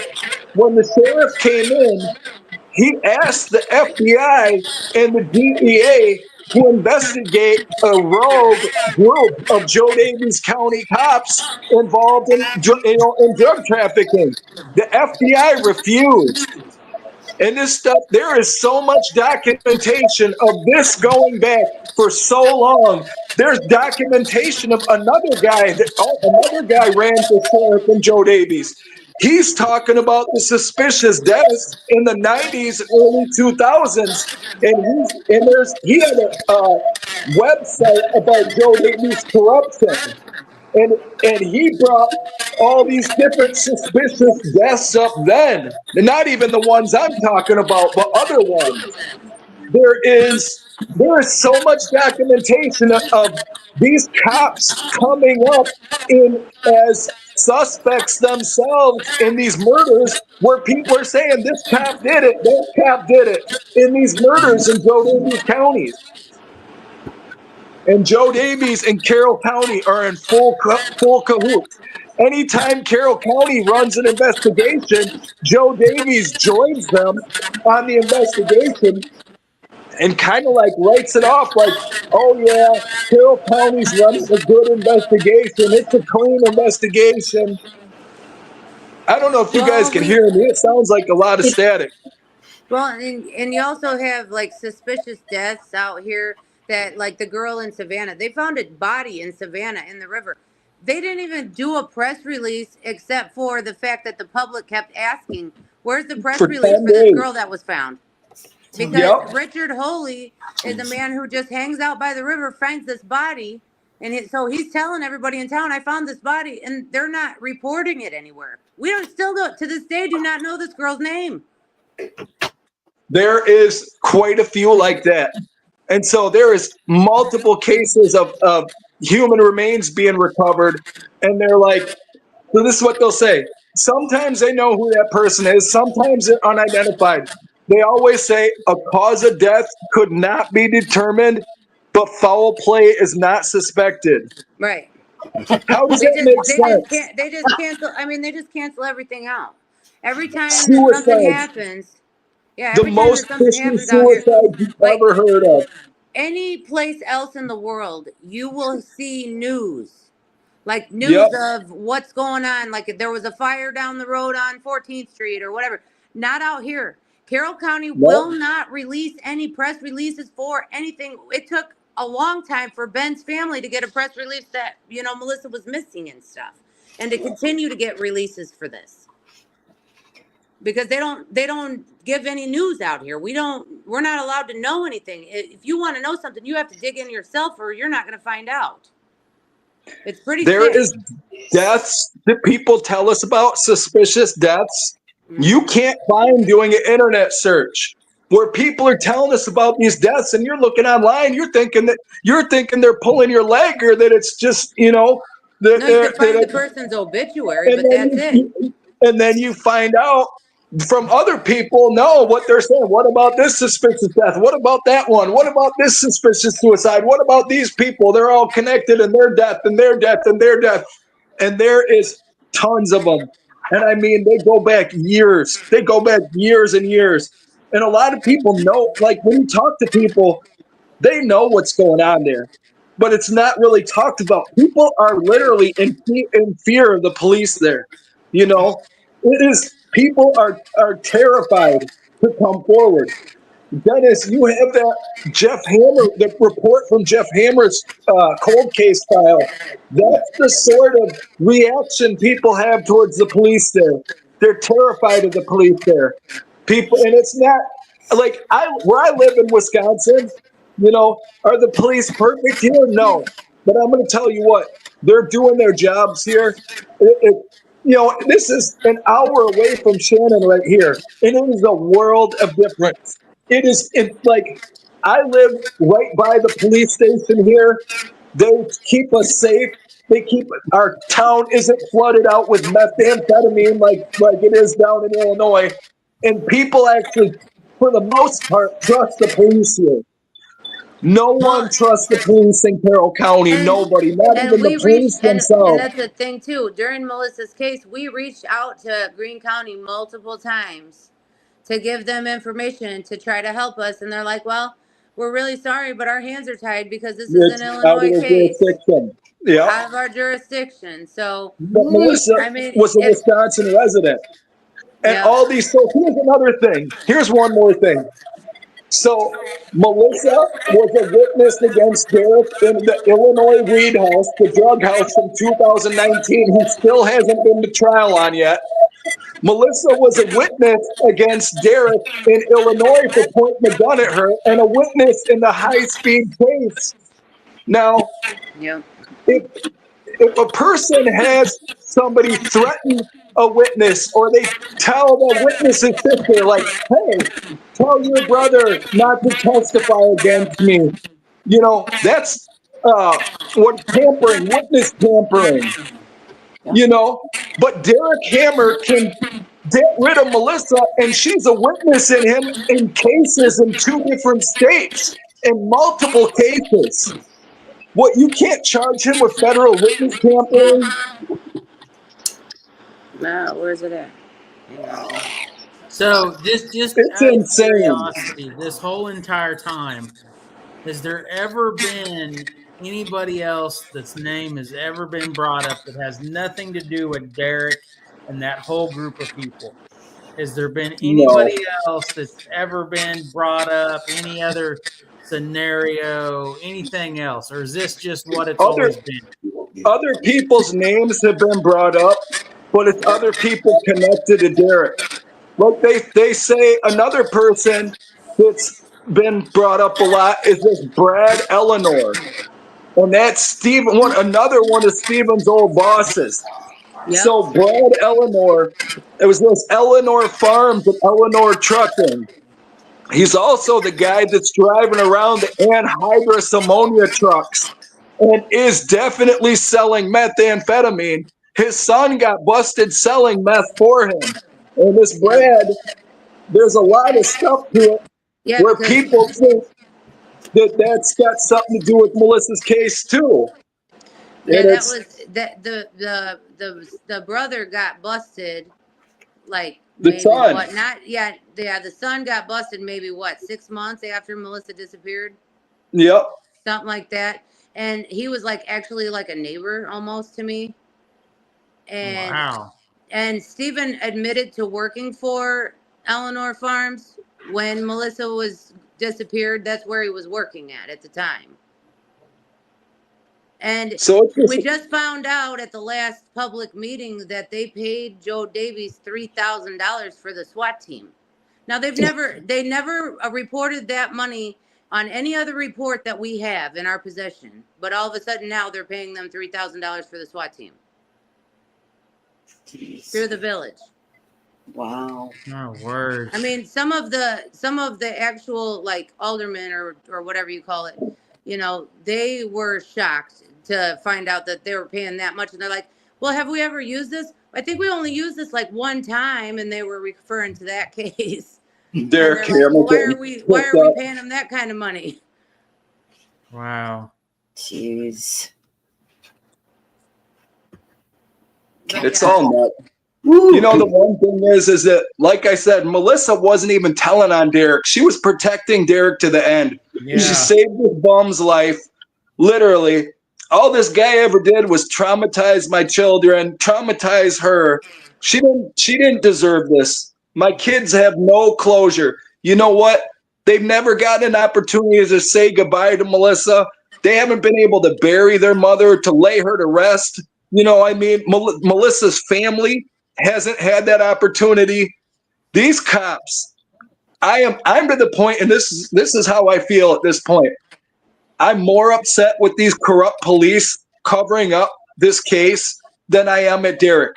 You know, Derek's a piece of shit. Derek, you can't expect better from Derek. You know what I mean? You can only expect, you look at Derek's history, Derek is Derek. He's a piece of shit. But you know what? We should be able to expect better from this law enforcement. And honestly, they're fucking worse than he is. Sucks. I live in Carroll County. They're worse than he is. I live in Carroll County. The offenders have more rights.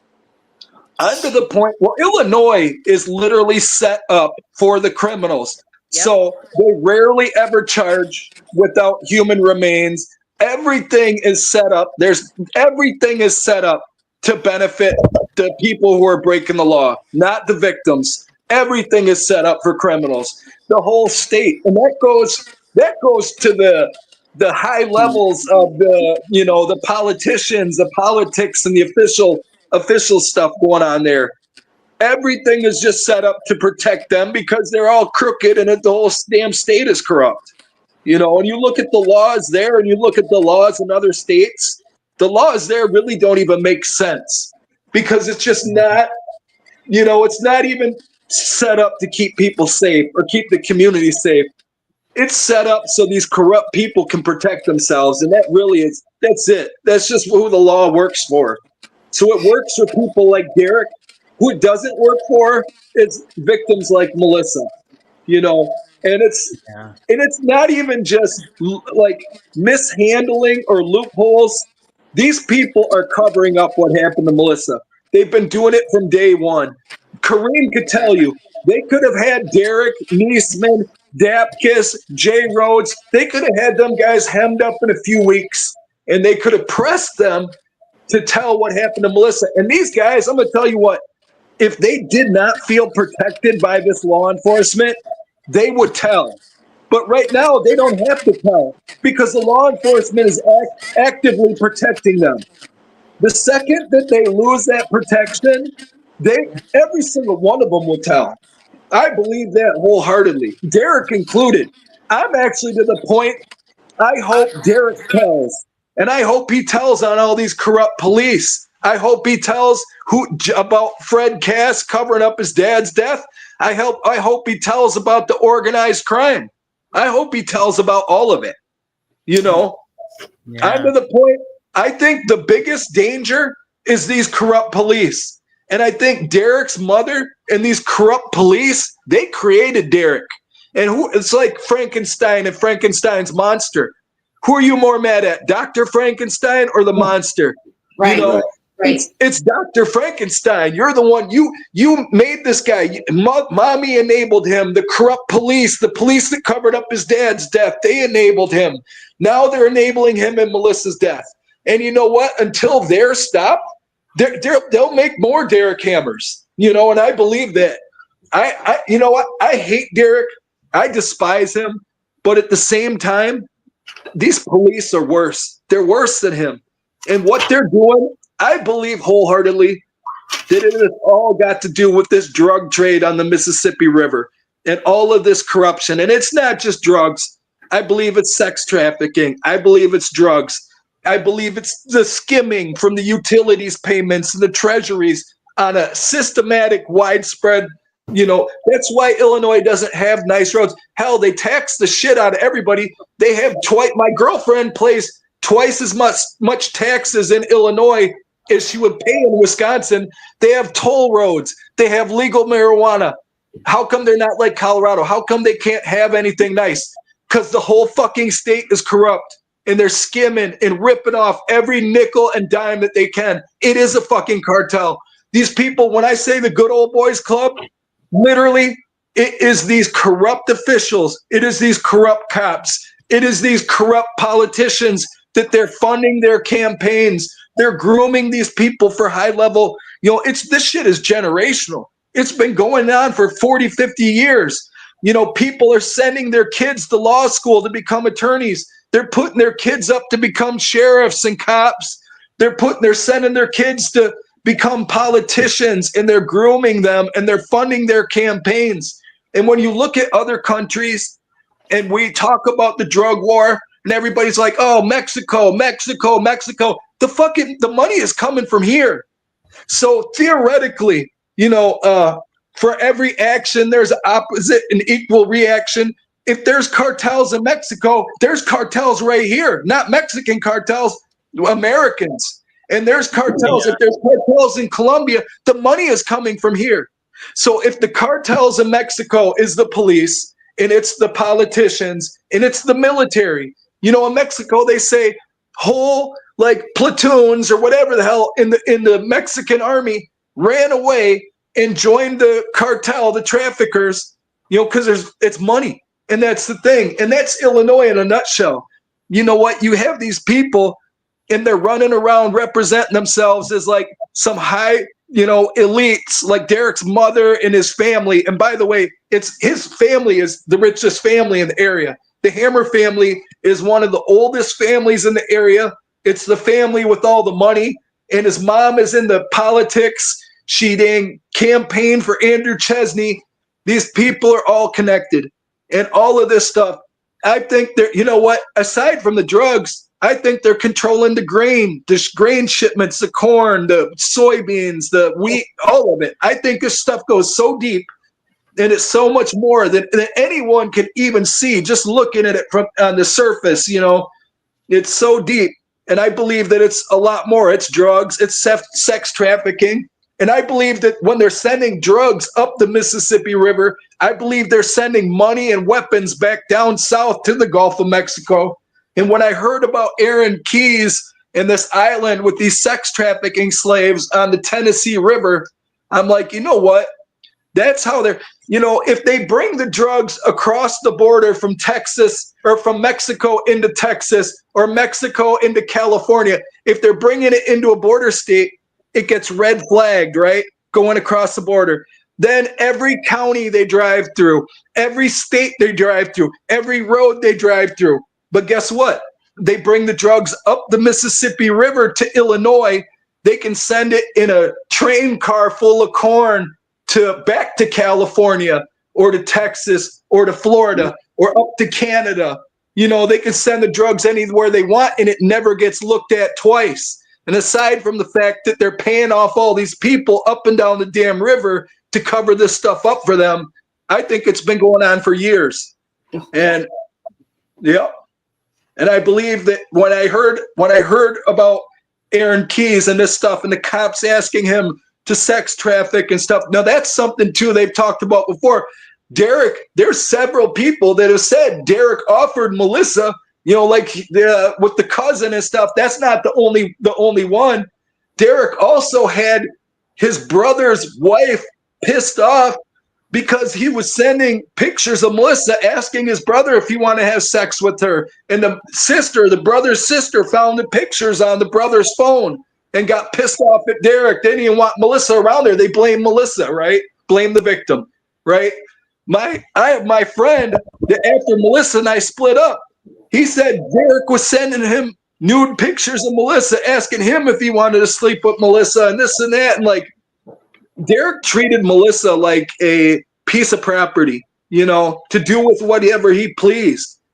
And I just think all of this stuff, it goes so much deeper, you know, and it is, dude, when the FBI is denying they're involved in Melissa's case, how come Wayne Jakowski is questioning people? How come Wayne Jakowski is obstructing with Joshua Niesman, saying don't cooperate with Miss Melissa's family and friends? I think that's absolute obstruction, because you know what? Joshua and Jason Niesman might have cooperated, and they might have told us stuff. But here, of course, the FBI is not involved in Melissa's case, I guess. It's funny it says that on the nightly news still. I could send you excerpts from YouTube of that news show where they say they're involved. I could send you a copy of the press release from Carroll County where it says they're involved. But they tell a big journalist. I mean, like I said, Kevin Hall has not only connections with journalists worldwide, he's also the U.S. editor for this group of journalists. They're on 6 different continents. Kevin Hall is in Washington, D.C., and he talks to people in the White House and political people in D.C. where his office is at. You know, he's actually a pretty high power journalist, and they tell him they're not involved in Melissa's case. You know, to me, it's just, they're just all crooked. And I think the FBI is involved in all of this. The DEA is involved in all this. Where's the FAA at? You know, we filed our complaints. I went over to the library by my house here. It's right next to the police station. I went to the library. I filled out a huge complaint, you know, online complaint with the FAA. How can you have a hangar, an airplane hangar, owned and operated by a dead guy for 12 years? Who's responsible for that? But then when I did some digging, like, why would somebody do that? Here's the thing. I read a story, and it was about a group of Homeland Security agents in Florida, and their job is to confiscate airplanes that have fake false identity ownership or have falsified flight log data, you know, because it's these drug traffickers, and nobody wants to put a plane in their name that is flying around drugs and money. So these Homeland Security agents, and believe me, I tried contacting them about this and never got a response from anybody. But these Homeland Security agents can confiscate a plane solely based on false flight log data, solely based on false ownership of an airplane.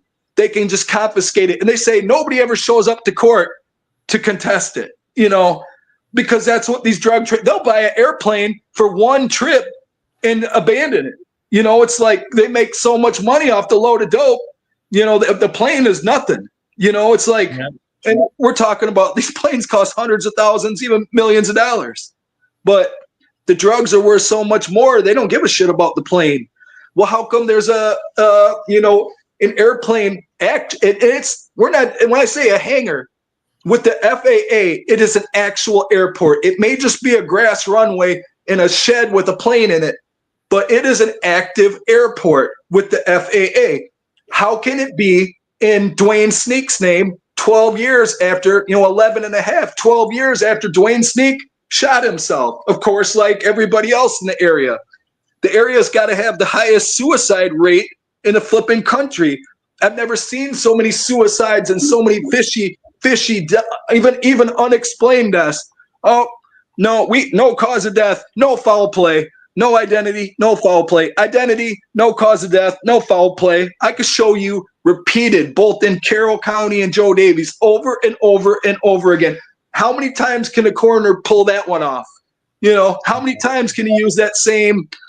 I guess in that area, whatever they say just goes, you know. And I think the coroner, he's been there 26 years. His dad was a coroner before him, which is odd. He owns 5 funeral homes as well, the coroner does. So I have 2 different cases where the family members told me the coroner made them feel very uncomfortable.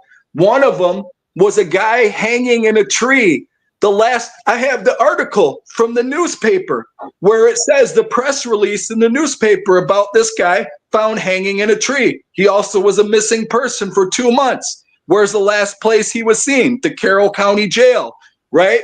So they find him 2 months later hanging in a tree. My girlfriend reached out and we got a hold of his ex-wife. The guy was from Bachelor, Louisiana. His name was Millard Rogers. So they told Millard's family, now mind you, he'd been hanging for 2 months, right? They told Millard Rogers' family, the coroner did, that there wasn't enough left of Millard's body to send home to his family.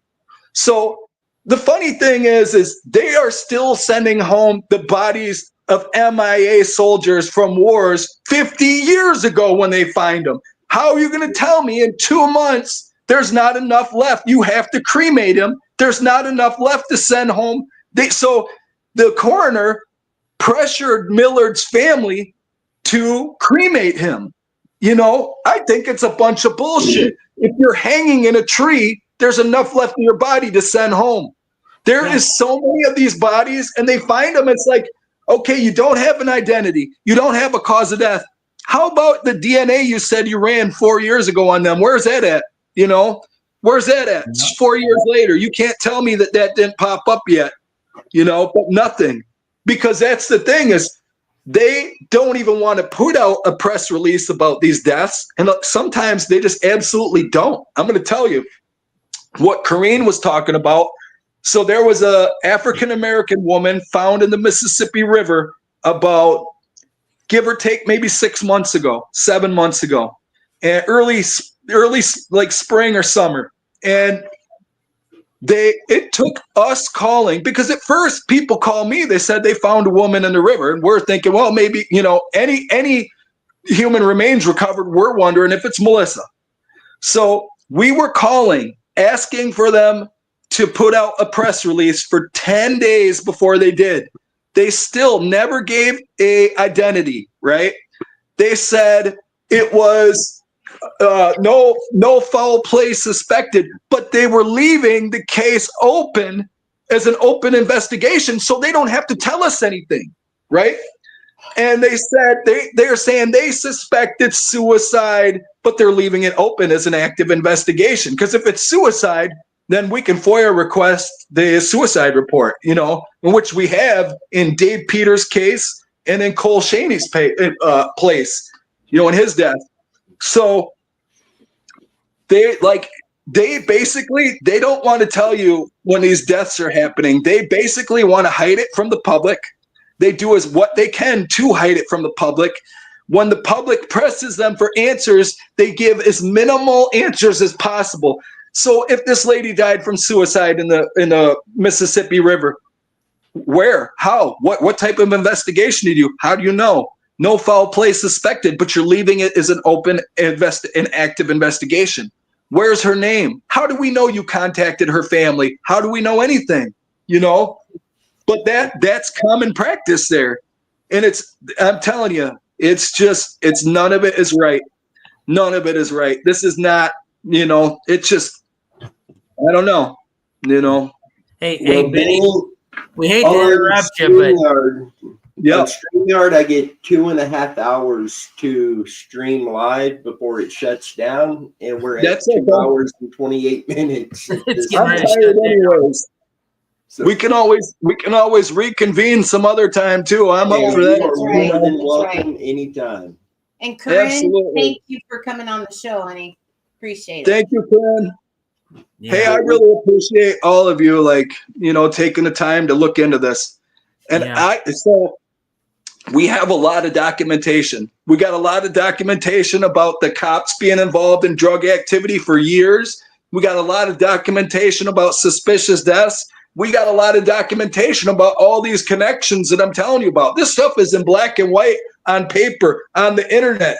This stuff isn't like rumor mill stuff that, you know, I try and leave the rumor mill stuff out of it, because nothing that's, you know, that's not in black and white isn't a connection, and hearsay isn't, you know, good. But a lot of this stuff we have documented. And I'll tell you what, the best documentation of all. So we were telling people for 3 years, organized crime and corruption. They're just, they're blowing it off. Oh, it's Derek Hammer. He's a super criminal, you know. And not only is he a super criminal, but nobody, you know, we just get slap on the wrist, slap on the wrist, slap on the wrist. Well, we were telling them this for 3 years. We only got that Jeff Hammer report like 7-8 months ago. And when we got it, so Melissa's family, literally, they spent 2.5 years like, oh, Ben's a conspiracy theorist. He's the tinfoil hat club member, and you know, their friends of theirs that tried to instill themselves in the investigation. Oh, Ben's crazy. Ben's this and that. You know what? When we got the Jeff Hammer report, anybody read